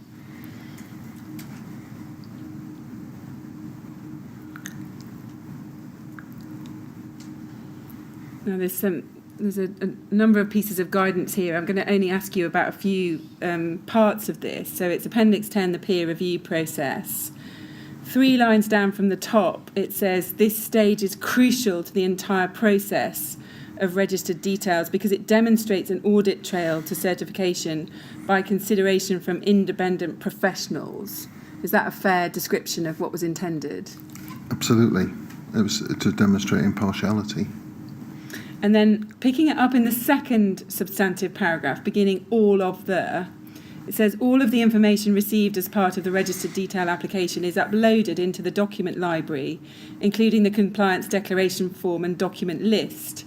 An email is then sent out requesting review within a time period, usually 10 working days. Peer reviewers should verify that this is consistent with the supporting evidence and that the product is referenced correctly to the applicable approved documents, etc. They should then review the supporting information to ensure that it is relevant to the product and demonstrates its suitability. It is not necessary to undertake a full check, as this should already have been done by the research authority. An evidential desktop review is all that is required. Now, can you help us? What does that mean, that last part? An evidential desktop review is all that is required. It's asking members of the Registration and Partnerships Group to look at the submission, to look at the product itself, the information that's been provided to demonstrate that it will comply with building regulations. In later times, it was around the scope and limitation to ensure it encompassed that field correctly. And that was about it really. It wasn't about going through that and undertaking a second review, effectively, in terms of second checking the documents. It was accepted that as peers, the person that had done the research authority work had got everything correct for them to sign off. So it's, you know, in rare cases there would be queries around lack of information or relevance towards something else. Yes, I'm still not entirely clear what the difference is, according to this guidance, between the full check that it's describing, that it's not necessary to do, and the evidential desktop review. Can you help us? What is the difference between those two things? The research authority undertakes the full check and assessment of that product. Yes. So if I go back to my modular structure example, they'd be looking at it. So how is it complying in terms of structure? Structure may have structural design incorporated as part of that. That I've got substantiating structural analysis taken. From the point of view of the researcher, the registration peer review, they would look and say structure is involved. Where's the structural assessment? There's the calculations. They tab to the panel or whatever it is. Therefore, we know that that's been covered, and we have assurances that we'll have faith that the research authority has had those calculations checked. Yes. So let's bring it into the fire context. Would this be a fair description of it? That what the peer reviewer might do is say, okay, it's making statements about fire performance. Have I got any evidence of that? Oh, there's a BBA certificate which deals with fire. That must have been checked by the relevant authority. So tick, it's okay. Is that fair? I think that's a fair assessment. Certainly the Agrimon certificate is the primary piece of information that we would need as far as registered details go. Well, I'd like a little bit more help on that, if I may. In a case such as this, where there is a BBA certificate, would the peer reviewers be expected to read the BBA certificate, understand its contents, and ask themselves whether it supports the certificate that the LABC was minded to issue? Again, my answer would have to be I would hope so, because I can't prove that in every instance. Well, of course, you don't know whether they did it or not, but is that what they were expected to do? In terms of the information, that Agrimon certificate would list its suitability and its third-party accreditation. So all the testing is all captured within that Agrimon certificate. So from the point of view of building control, if we forgot about registered details altogether, the application into the local authority, the evidence to demonstrate compliance would be the Agrimon certificate that would be deposited, or they would just say C, and they would go to the website to download it and would have a look that way. So the K15 registered detail is clearly built off the Agrimon certificate. That's the in terms of hierarchy, the Agrimon certificate is the information that we'll be looking for. So I think what you're telling us, because I don't want there to be any misunderstanding about this, what you're saying is that each of the peer reviewers should have examined the Agrimon certificate, should have asked himself, does this support what the LABC certificate will say, but would not be expected to go behind the Agrimon certificate to check the testing and the various tests. Again, I think that's that correct? That's a very fair assumption. Yes. That's very helpful. Thank you very much. Thank you. And how would that be different from what the checking authority, i.e. the David Jones figure, would have the done? research authority, I would expect them to the list of the tests that have been undertaken to have sight of those tests to see what was there. So that evidence, if we used BR135 and 8414 as an example within that, there's the series. So the classification report is the key piece of information that somebody who is accredited has classified that product as being suitable based upon the test data that's provided within the 8414 Part 1 or Part 2 tests that have been carried out. So it would, but I would expect the research authority to look at the 8414 test to ensure that it's, that it's, and again, I'm talking retrospectively here, that test data and the specification for that system matched what was, I suppose, contained within the registered detail ultimately, and matched the report within the 135 report. Yeah. Do you accept that there might well have been some variation across the peer review group as to how thoroughly they looked at the supporting evidence? Yes, I do. Yeah. And is it possible that some of them wouldn't have done what you've just described to the chairman and would have done what I was describing to you just a little bit before that they would have done a much more cursory exercise, which is to say, okay, we need some information on structure, we need some information on structural performance, we need some information on fire performance. Can we see that there's broadly some information there about that? Yes, tick. Don't need to go any further because the research authority would have done that. Do you expect that some peer reviewers would probably have approached that role in that way? I think that's quite possible, yes. Yes. Because it's not clear, is it, from this manual exactly what peer reviewers should and shouldn't do? I have to accept that. I mean, within interpretation within the paragraph there, it's the degree of depth that they would want to go into. Yes. But again, the fact that they are offering to provide that service as part of LABC, it isn't something I would expect them to be necessarily flippant over, that they're taking that responsibility seriously. Yes. Did you ever undertake any kind of quality control checks on the peer review process to ascertain that it was working properly as some kind of meaningful check? Again, no, we didn't. The assumption was that we had competent peers that we were working with, that the people who were offering to do that felt comfortable undertaking that sort of work. When you became aware, you said earlier, and we'll come to it, you did become aware that there were problems with the certificates that the LABC had been issuing for the K15 product. Did that prompt any consideration within LABC about whether the peer review process needed to be better quality controlled? No, I don't think it did. It wasn't something that had occurred to me. It was more, I suppose, the changes were how the information was presented to make it easier for the peer review group to follow the registered detail that was being submitted. Yeah. Now, what we can see in the documents is that on the 28th of June, so prior to the deadline that had been given in the email of the 4th of July, on the 28th of June, Mr. Brennan emails Mr. Mills saying that the final peer review section of the registered details process has now been completed So can we take it from that by that point the 4 votes in favour must have been received? Is that correct? It must have been, yes. Yeah.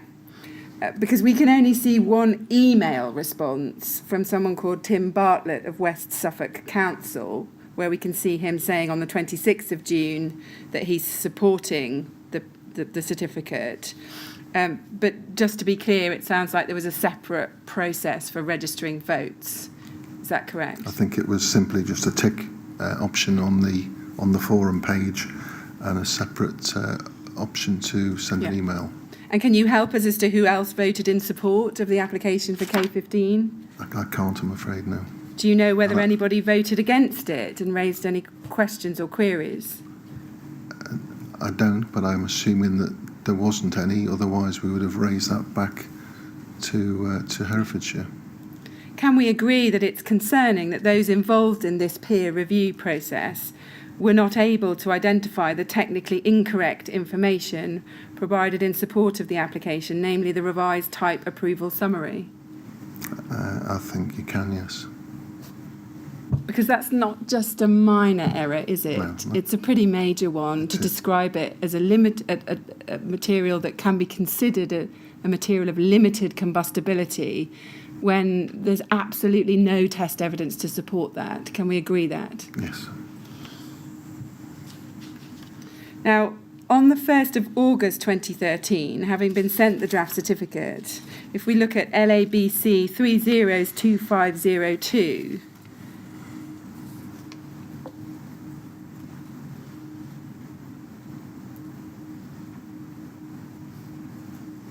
so on the second email down and the bottom half of this page, on the 1st of August, Mr. Mills emails Mr. Brennan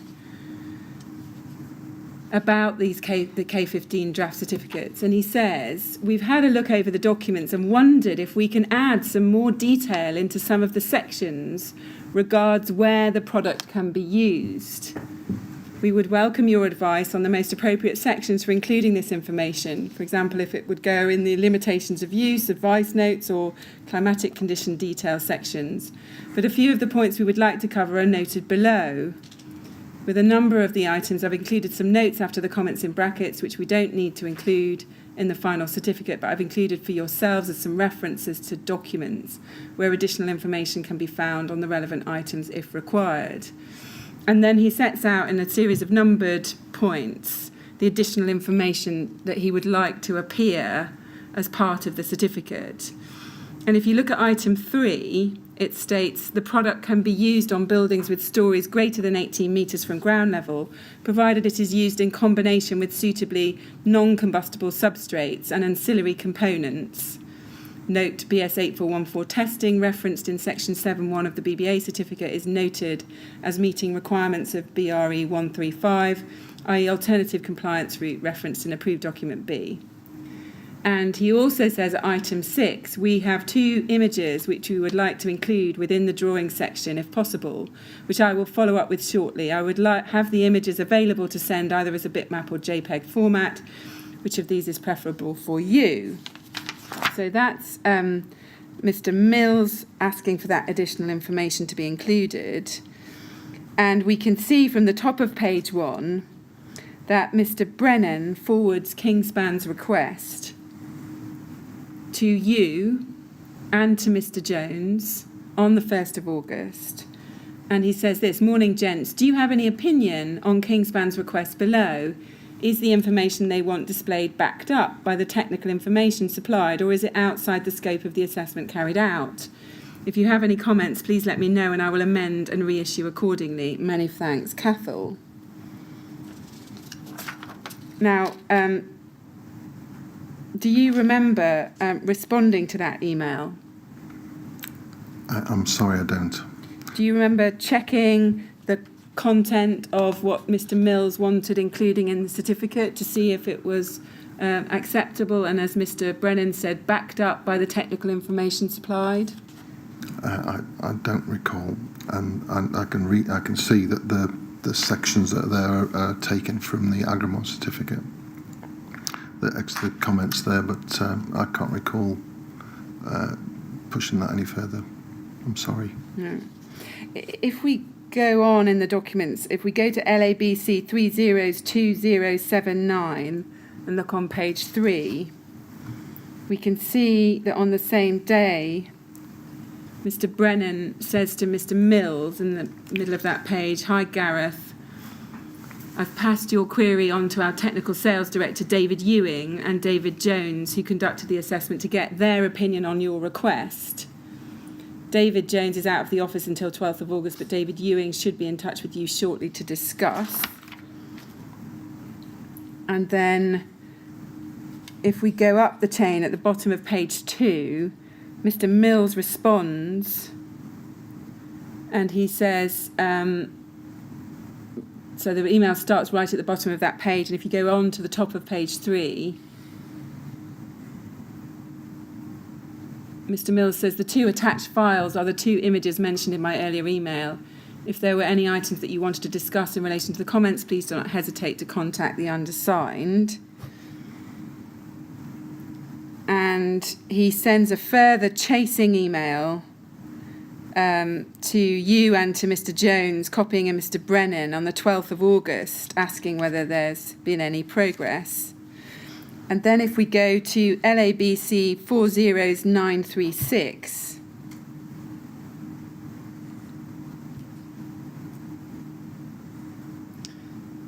Mr. Jones says to you and Mr. Brennan on the 12th of August 2013, "Hello, Cathal, I've got no problem with those points being incorporated as part of this certificate. I think the key ones under items 1, 3 and 4 are already covered in the Herefordshire Council type approval summary referred to in the certificate, but see no problem with those points being reinforced as per Gareth's suggested wording below. Certainly I can't see that there's anything there not backed up by the technical data underpinning the certificate." Now, it would appear that you, from what we can see, didn't respond to the email, and we've only got that response from Mr. Jones. Did you have any discussions with any of those gentlemen at the time about this point? Not that I'm aware of. I'm looking at that and thinking, in terms of sort of workload, whether I've just decided that it's only 2 weeks and we'll let Mr. Jones respond to it on his return. So you basically left it to Mr. Jones to deal with? I think I have, yes. Yeah. Now, if we look at LABC 302079, moving forward, on the 14th of August 2013, there's an email from Mr. Jones. This is the top of page 2, of this string. There's an email from Mr. Jones back to Mr. Mills, copying in Mr. Brennan, and it appears to be about whether these amendments should be incorporated into the certificate. And he states, and you're sent this email as well. "Good afternoon, Gareth. I'm open to suggestions. We could incorporate them into the approval summary attached if appropriate. I think it probably doubles up on some of what's already in there, but no harm in emphasising these key points, unless there's a part of the certificate itself where they would better sit." Now, can you help us with this? Why were these proposed amendments to the certificate, as requested by Kingspan, not sent to the peer review group?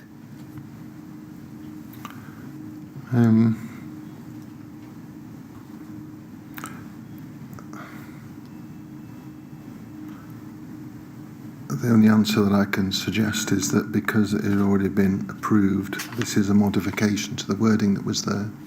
So it wasn't felt necessary to send it back to go through the process again. But they're not insignificant tweaks to the wording, are they? They're major additions to the certificate. They're bringing through elements that were in the Agrimont certificate. But I'm sorry, I can't answer. An oversight. I mean, point 3, saying it's suitable for use above 18 metres. That's a pretty major statement, isn't it, in relation to a combustible insulation product? Quite. So that really ought to have gone through the peer review process, shouldn't it? In hindsight, yes. We saw in the registered detail manual that it says that the peer review process is crucial to the entire process because it demonstrates an audit trail to certification by consideration from independent professionals. I mean, it looks like the peer review process just isn't being used. It's kind of, at times, it just falls away. Is that fair? I think it was in relation to modifications. I think the principle of approving the registered detail application was the key part from the peer review. And yes, it's it's something that in hindsight it should have gone back. At the bottom of page 1 of this string, Mr. Mills responds, copying in you and Mr. Brennan, and he says, "Thanks, I'll have a look over the attached document and come back to you. Just to confirm from my own understanding, is the attached document something that would be issued in addition to the 3 draft documents we'd received originally?" Did you take a look at what was being sent back to Mr. Mills and check that yourself? I don't believe I did. I'm not actually sure what the attached document was. Yes, I'm going to go to that in just a moment. On the 15th of August, Mr. Brennan sends to Mr. Mills and Mr. Jones, copying you in and attaching the documents, including the draft certificates and drawing and document list. Let's look at that. LABC 302079.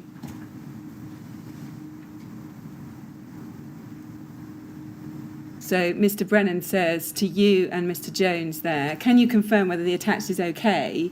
We usually don't make the type approval summaries available publicly, so I would prefer if all the necessary information was contained within the drawing and document list and associated appendix." And it's that appendix is where Mr. Mills's information ends up. I'll show you that in a moment. If you would like additional information to be displayed alongside the images you sent through, please let me know. Now, so you're being asked, is the attached okay? Well, I'm copied into the email there. Primary recipients. I beg your pardon. You're copied in. I beg your pardon. Does that make a difference? In real terms, I suppose the question is being asked of Mr. Mills and Mr. Jones, and I'm copied in real terms. It probably doesn't. I should still be aware of what was going on. Right, thank you. And then the records show that on the 28th of August, Gareth Mills responds saying he's happy. And then on the 28th of August, Mr. Brennan issues the registered details certificate to Mr. Mills, copying you and Mr. Jones into the email. For the transcript, that's at LABC 40999. Let's look then at the content of the certificate. The certificate itself appears at LABC 30130.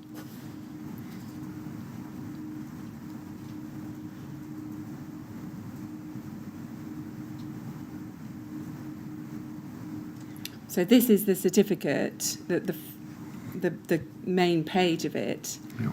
And we can see it's dated right at the bottom, the 28th of August 2013, and it's valid for a year till 2014. And we can see it's signed on behalf of the LABC, and it's got Mr. Turner's signature.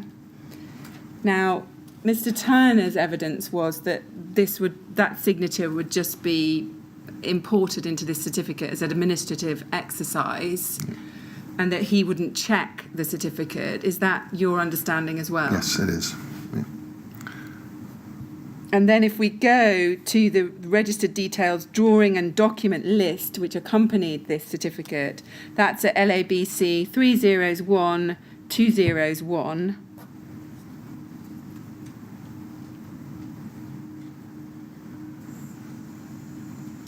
And we can see on this first page of the drawing and document list that under the third row, supporting documentation reference numbers, we've got the Herefordshire Council type approval summary, we've got the 9th issue of some Kingspan literature, and then we've got the 2008 BBA certificate. And we can see in the 5th box, advice notes, it says, please see Appendix A. And then if you go page 2 to Appendix A, what appears here is the additional information which was requested to be included by Mr. Mills in the exact same wording. It's just been cut and pasted into this appendix, which accompanies the certificate. So it includes at item 3, the product can be used on buildings with stories greater than 18 metres from ground level, provided it's used in combination with a suitably non-combustible substrate and ancillary components. And then if you look at page 3, there are 2 diagrams on page 3, which were the ones sent through by Mr. Mills. And we can see K15 with a steel frame, and figure 2 is K15 with a terracotta tile. Now, were you aware at this time that if you were following the guidance in approved document B for buildings over 18 metres, any insulation product should either be of limited combustibility or the whole system, not just the insulation, had to have been successfully tested to BS 8414? Were you aware of that? Yes, I was aware of it. I didn't understand the full ramifications in terms of the testing criteria and everything else, but I understood 12.5 as it said within the approved document. Yeah. And again, you know, the illustrations there are the ones that were used within the Agrimon certificate. Again, that's that supporting document. Sorry, say that again. The illustrations there, the figure 1 is an image that's on the Agrimon certificate. Right. Which again only highlights an 8414 Part 1 test, but shows a steel frame on the Agrimon certificate in the 2008 document. So it's that. Well, that should have been picked up by the LABC, shouldn't it? Well, I would have hoped it would have been addressed by the Agrimon, British Board of Agrimon, in terms of their documentation. And again, as a primary, the hierarchy in terms of structure, that was what building control were reliant on. And I'm not trying to make excuses here. It was that information was there. The Agrimon certificate itself, the 2008, says that the product is suitable for use above 18 metres, subject to confirmation from the manufacturer. Well, can we agree that the claims that are made in this registered details certificate in respect of the suitability for use over 18 metres of K15 were not substantiated by the technical data provided by Kingspan? I think yes, we can. Other than the single test that was on the Part 1 test that they had undertaken. Right. So given that 8414 is a system test, with any classification to BR135 applying only to the tested system, that even had the LABC been in possession of BS 8414 test data, it would have been wrong to assert that the product had met the criteria in BR135. Yes, it is.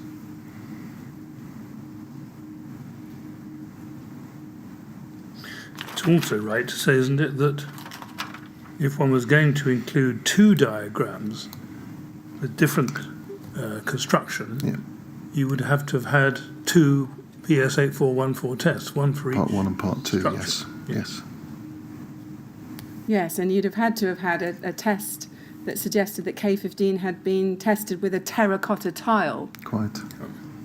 And there was no such evidence of that, was there? I don't believe that was the Part 1 test initially, no. Yeah. And going back to page 2, and point 3 of this, the statement, the product can be used on buildings with stories greater than 18 metres from ground level, provided it's used in combination with suitably non-combustible substrates and ancillary components, implies a global approval of the product for use over 18 metres, when that was wholly unjustified. Can we agree that? I think in terms of the wording, yes, you can, other than in the bracketed area, which says it does make reference to the testing under 8414. But as the first sentence, it's inferring that, yes. Yes. Now, did you ever read the BBA certificate, the first one, the 2008 one, 084582? Yes. You actually read that certificate, did you? The 2008 document, yes. were you aware in August 2013 that a revised version of the BBA certificate for K15 had been published in July 2013? No. You weren't aware of that? We weren't made aware until, sorry, I thought it was December 13. I beg your pardon, sorry. There was an amended issue 1 of the BBA certificate on the 6th of April 2010, yes. which Mr. Alban told us was published in July 2013. Were you aware that No. there was an amended issue 1? No. No. And again, I would have expected, if that was July 2013, I would have expected Kingspan to have provided that as the supporting documentation when we were undertaking the revision. Yes, and we know they didn't. They provided you with the original one. Let's look at that original BBA certificate, which was referred to in this registered details certificate. It appears at BBA 6038.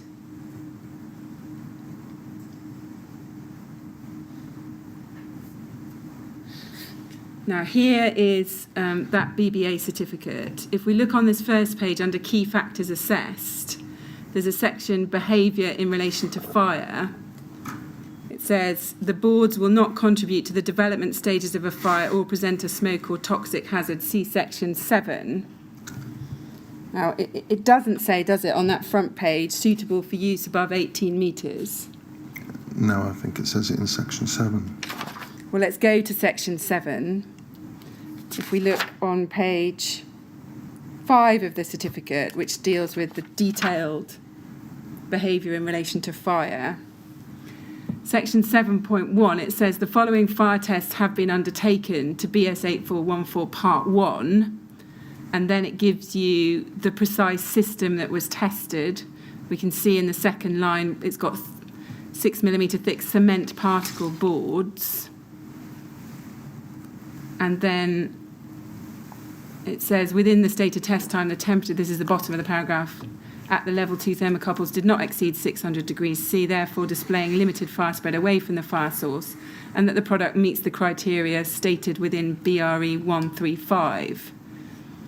Now, admittedly, that states the product meets the criteria stated within BRE 135, but it's clearly describing a very specific system there, isn't it? It is. It's describing the actual construction of the full test. Yes. But again, the wording says the product meets the criteria within BR 135, and I think that is the basis for the original system approval, which David Jones assessed.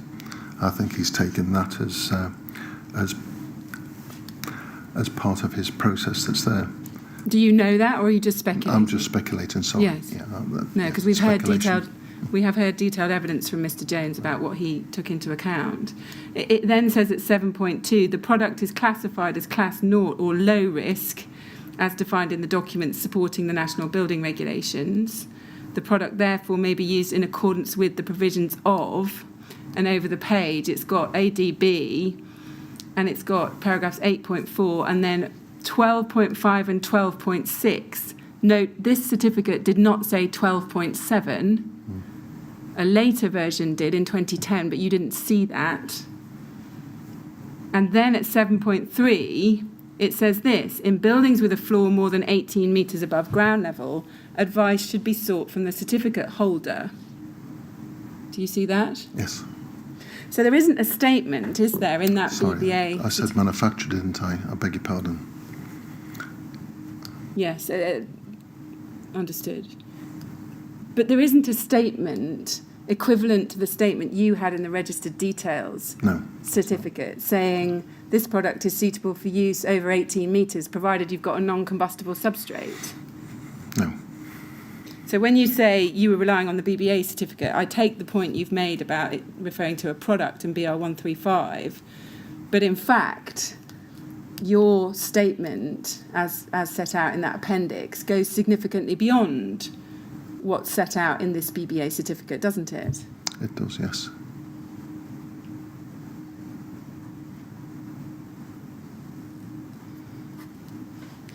Now, moving forward, we know that there was a further revised BBA certificate for K15 issued on the 17th of December 2013.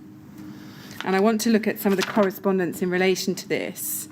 Now, you become aware of this, and I think you've already confirmed it in your evidence, in July 2014, when Mr. Turner sends you an email. Let's look at this. This is LABC 40882.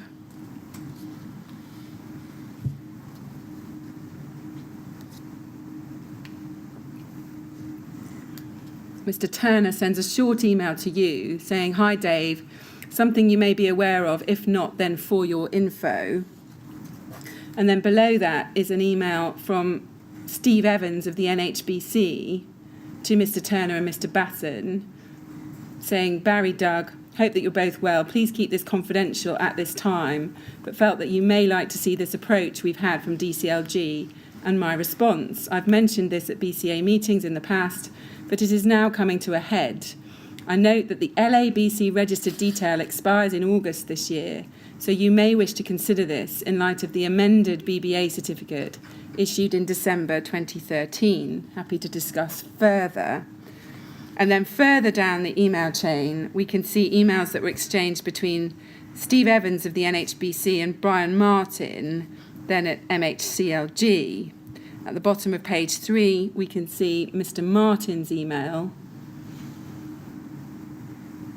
where he says, "Hi Neil, I've been talking to a few folk about fire safety and facades recently." And then he raises this concern about several buildings have been erected, but PIR insulation's been used in cladding panels well over 18 metres in height. Apparently people are under the impression that PIR is a material of limited combustibility, which it isn't. Again, allegedly many of these buildings are blocks of flats.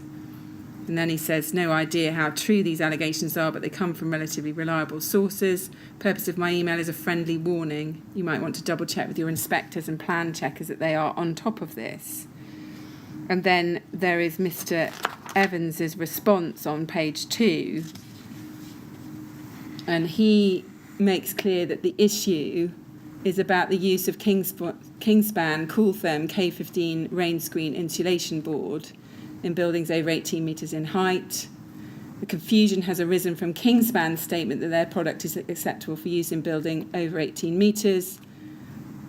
And then he goes on, he says in the third line, "However, since October 2008, the product held a BBA certificate which indicates that it is acceptable for use in accordance with ADB paragraph 12.7. Now that was the 2010 version of the certificate, which in fact you didn't see, but that had 12.7 included within it, as well as 12.5 and 12.6. And then he goes on, 2 lines from the bottom in that paragraph. "It was on this basis that NHBC Building Control and other building control bodies accepted the use of K15 in buildings over 18 metres in height, including blocks of flats. We understand that LABC have also issued a registered detail approving the material for use over 18 metres. And then he goes on, "In January of this year, we were made aware of a revised BBA certificate for K15 issued on the 17th of December 2013. The new certificate removed the passage which indicated it was acceptable for use in accordance with ADB para 12.7. And then he goes on, and it's stated instead to be suitable for one specific construction on masonry walls. As we had a number of projects under construction and in advance stages of design utilising K15, NHBC approached Kingspan and made them aware of our concerns. As a result of this dialogue, Kingspan are currently undertaking further testing using different cladding and facade treatments in accordance with BS 8414 Part 1. The results from the test are expected by the end of the month, and NHBC are meeting with Kingspan at the beginning of August, at which time Kingspan will be asked to provide evidence that their product can be used in alternative construction types other than that specified in the current BBA certificate."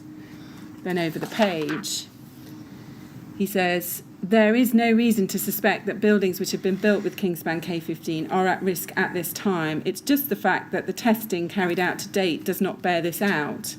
Kingspan are confident that the testing currently underway will prove the suitability of the material for use over 18 metres.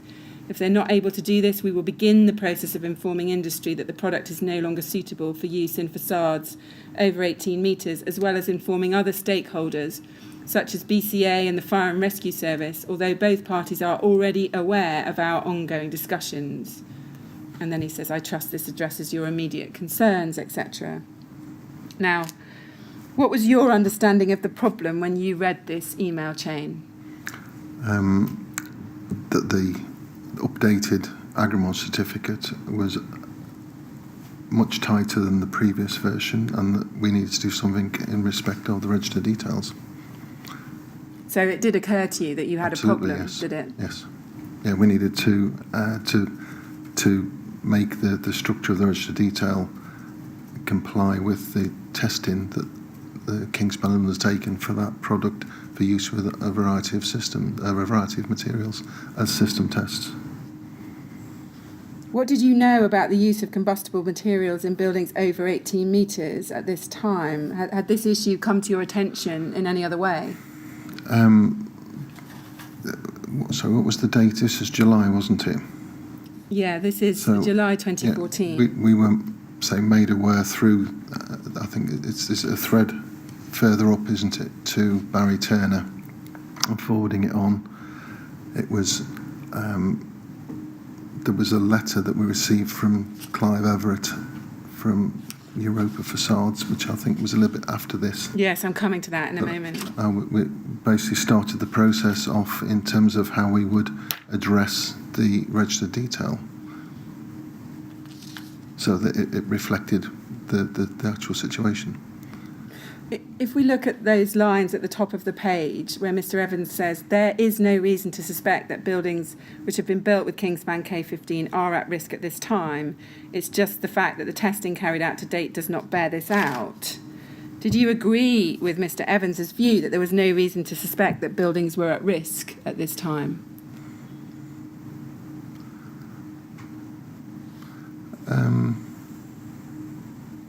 I think I probably did, because we hadn't. I don't think industry had any idea how a building would react until the tragedy at Grenfell. The implication had been brought out horrendously at that point. It wasn't the fact I was ignoring it or not paying attention. It was about being diligent with the register detail that we had to ensure it reflected things properly. And it was at this point that we realised just how far out in terms of the wording within the register detail was, that we needed to draw it back into the tested systems that Kingspan had done. But how could you come to the view that there was no reason to suspect that buildings were at risk? On what basis? I don't know if I answered that question correctly there. There was obviously a risk there. I think we didn't realise how significant that risk was. It was. I don't know if I have an answer for that.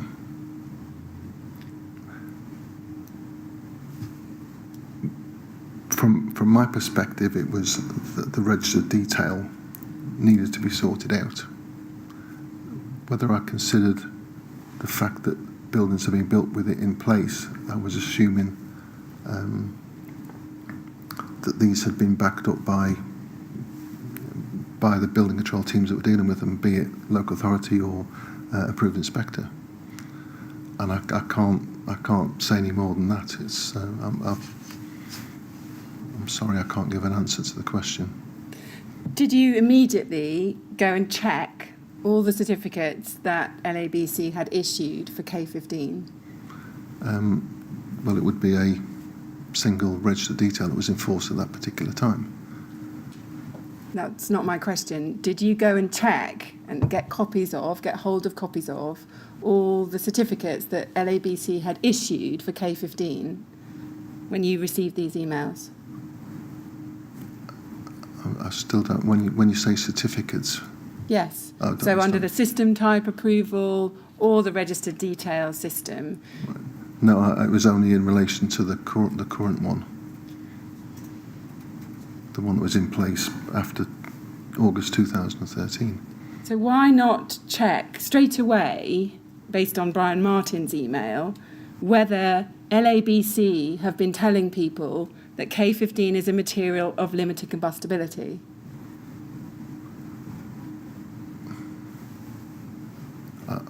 Again, I'm sorry, I don't understand the question there. Well, look at Brian Martin's email at the bottom of the page. He says, allegedly, several buildings have been erected where PIR installation has been used. I see what. And then he says, apparently people are under the impression that PIR is a material of limited combustibility, which it isn't. Yeah.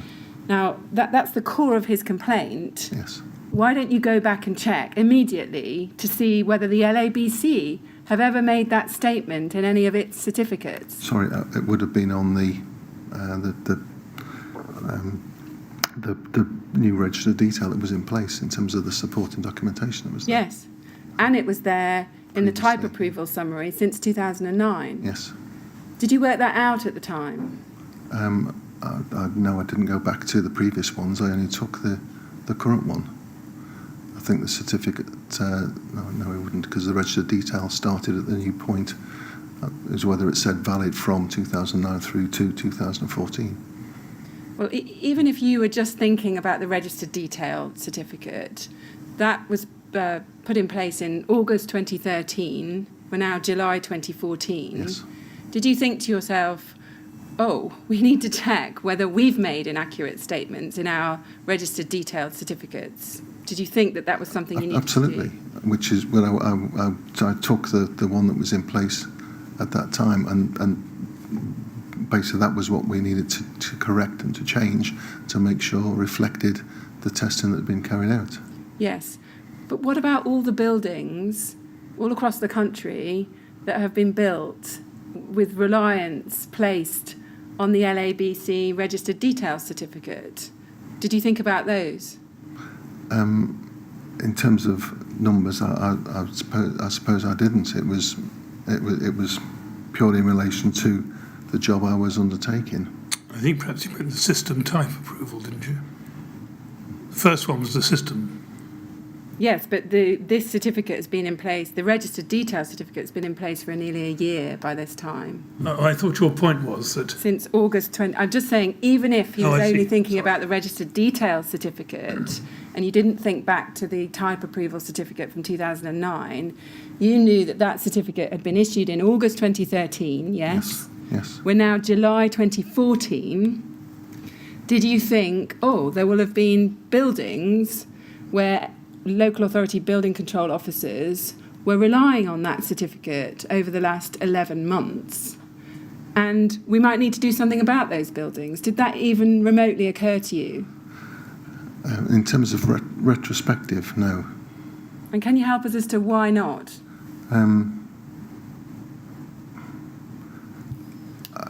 I can't, other than the decision process was within each of the local authorities where the work was approved. Yes. Because you see, that thought is there in Mr. Evans's email. He says at the top, he's obviously addressing his mind to it, there is no reason to suspect that buildings which have been built with Kingspan K15 are at risk at this time. It's just the fact that the testing carried out to date does not bear this out. Now, did you apply your mind to whether that was an appropriate approach to take, to say to yourself, well, I don't think there's a risk. It's just we don't have any test evidence supporting it, but we don't think there's a risk. Was that something you at LABC ever considered?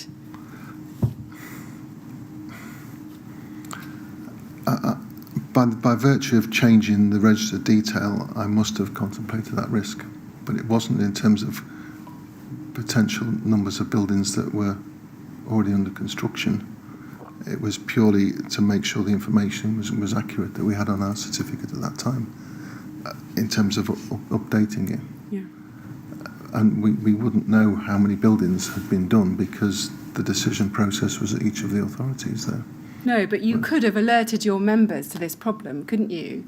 You could have written to your members and said, we've been alerted to a problem with K15. We've been told that there isn't, in fact, any test evidence to support it being used over 18 metres, other than in one very specific configuration.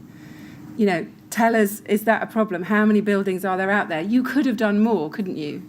Yes, we could have done more. In hindsight, yes. Because this wasn't simply about aesthetics or even like thermal performance. This was about fire safety in tall buildings. Yeah.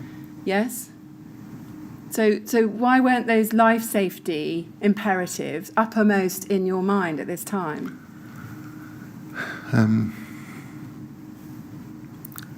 Well, I suppose it was operating on two levels. One was the technical side as well as the registered detail. We had the BCA guidance note that was being issued to members at that point as well. How was that relevant or helpful? Well, I suppose it was highlighting the situation that had basically unfolded with the changes to the Agreement certificate. The BCA technical guidance note was highlighting the situation that had unfolded with changes to the Agreement certificate. What do you mean by that? It was the Agreement certificate was driving the Kingspan product in terms of the third-party accreditation to say that it was suitable, and the wording that was in there, albeit sort of a separate discussion. The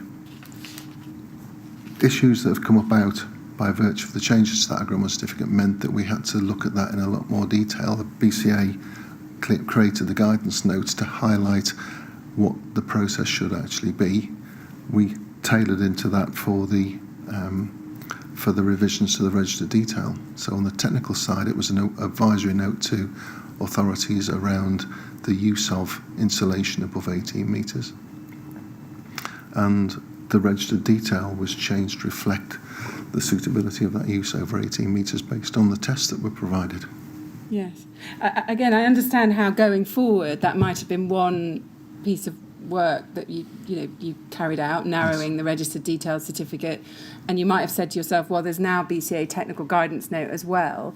But what about the situation historically? There was nothing that was done in relation to that. Yeah. Was this something you discussed with Barry Turner? So he forwards on this email chain to you. It's a pretty serious chain of emails. You've got Brian Martin, very senior building representative at the government, raising this concern. Steve Evans then raising it with you. Was this something you discussed with Mr. Turner at the time? There was Barry and Doug Basin, who were the technical team that we had there. I'd told them what we were proposing to do from the registered details perspective. We'd had discussions. Well, I think it would have been after this email, started discussion with Kingspan around the relevant testing that they had, such that we could amend the registered detail that we had. But that was as far as my recollection of discussions go. I see. So you did have discussions with Mr. Turner and Mr. Basson about then approaching Kingspan about obtaining more test evidence, yes? Yeah. Did you ever have any discussions with them about the risks that might have been posed to tall buildings based on LABC's endorsement of the product to date? No. Did it occur to you that the inaccurate content of the LABC certificates might in part have contributed to or even caused the situation which had resulted in Brian Martin sending his friendly warning email? Yes, which is why I took steps to change the register detail. Now, we know that you've raised it yourself. The next thing that occurs is on the 16th of July, Clive Everett from Europa Facade Consultants emails expressing concern about the content of the registered detailed certificate for K15. If we go to that email, LABC 40835,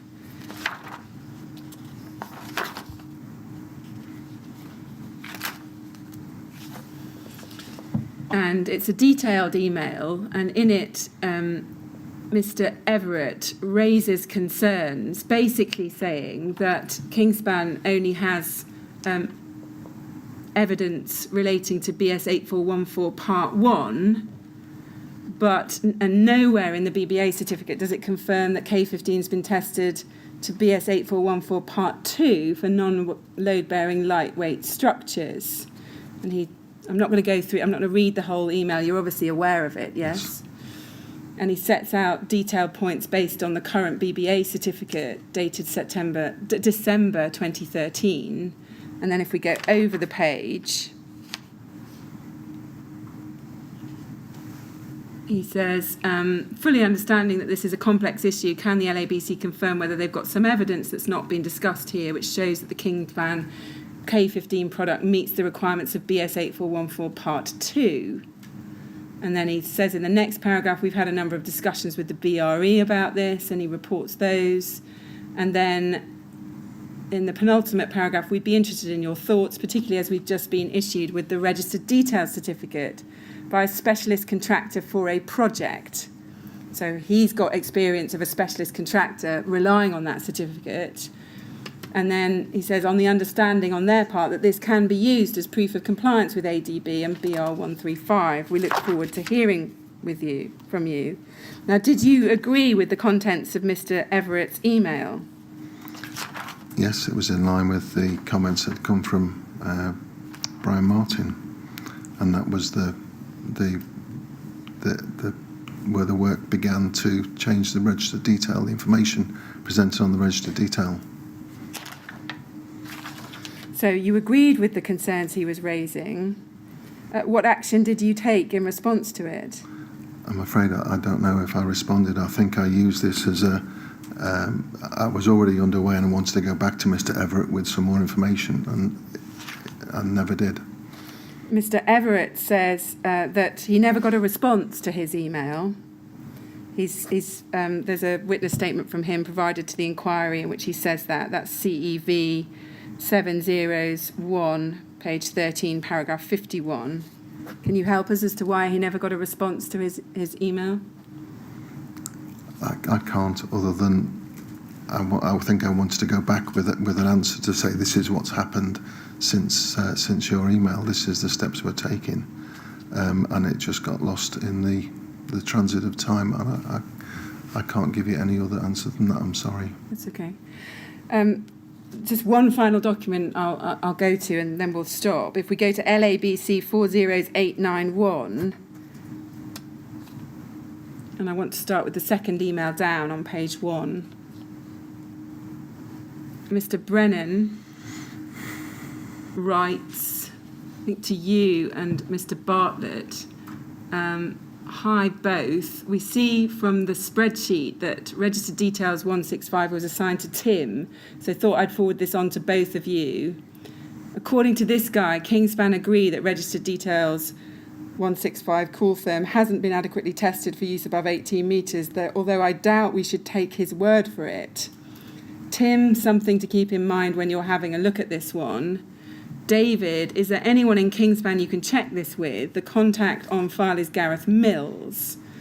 I don't know if I can handle another phone conversation with this guy. He starts sentences with, you are of course familiar with BS 8414 Part 2. I told him that I'm not, but I don't think he believed me, ! And then you respond at the top of the page. You say, I have some more information from Barry on this. We'll forward when I'm back at my desk later today. Now, what were you referring to when you said I've got some more information from Barry on this? I'm not sure whether it's the previous email that you've brought up, the email thread that you brought up, or whether it was information in relation to the building control or the BCA guidance note. And you've told us you agreed with Mr. Everett's email. It doesn't appear that Mr. Brennan is being quite so of the same mind, is he?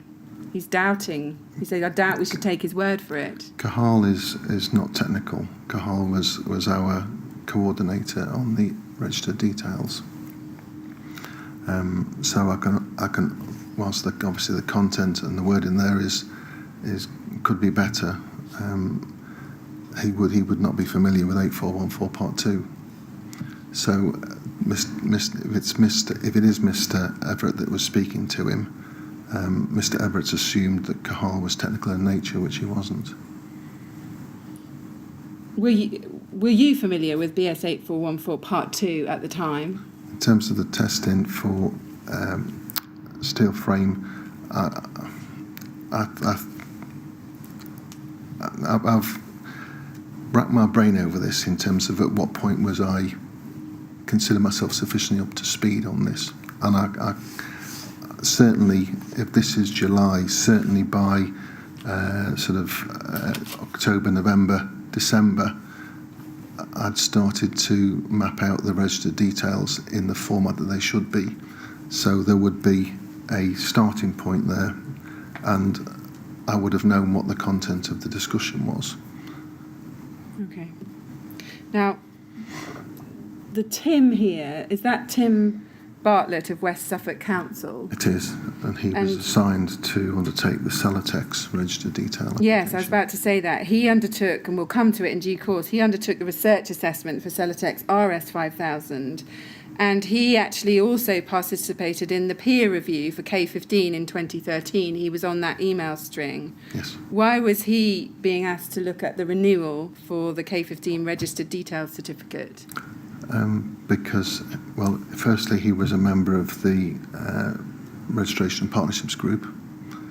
He was actually within Celotex was within his borough authority. So in terms of location and proximity, we were looking for a research authority, and Tim volunteered to undertake that. Right. And does that mean that David Jones in Herefordshire were no longer the research authority undertaking the technical assessments for the renewal in 2014? No, it's two separate items. Tim was undertaking the registered detail for Celotex RS 5000. Right. So the note there which says something to keep in mind, it basically he's looking at that in terms of the preparation for Tim. This is July, I think that came through in the August as well. It was ensuring that the documentation that was sent through for the Celotex product reflected some of the comments made here. I see. I wonder if you could just clarify something that's puzzling me at the moment. I see that the subject of the email is RD165 Coolthurm, Kingspan Coolthurm. And then in the body of the text, there's a reference to RD165 being assigned to Tim. Is that just a mistake? I think that is, yes. And presumably the Celotex application had a different number, did it? Yes. Well, yes. And again, in this environment, the number is escaping me. But they would have had different registered details. That's all I wanted to clarify. Yes. Yeah. Thank you. Thank you. Sorry. Mr. Chairman, thank you. I'm so sorry I've gone over that's all right. slightly. That's a good point to break, because now I'm going to look at the renewal next. Thank you. All right, thank you. Well, Mr. Ewing, it's time we stop for the afternoon. I'm afraid we're going to have to ask you to come back on Monday to answer some more questions, but I think you've probably got that booked into your diary anyway. Yes, I have. Since we're breaking for the weekend, it's quite important to remind you not, please, to speak to anyone about your evidence or anything relating to it over the weekend. Yes. And we'll look forward to seeing you 10 o'clock on Monday morning, please. Thank you. All right, thank you very much. Would you like to go to the usher, please?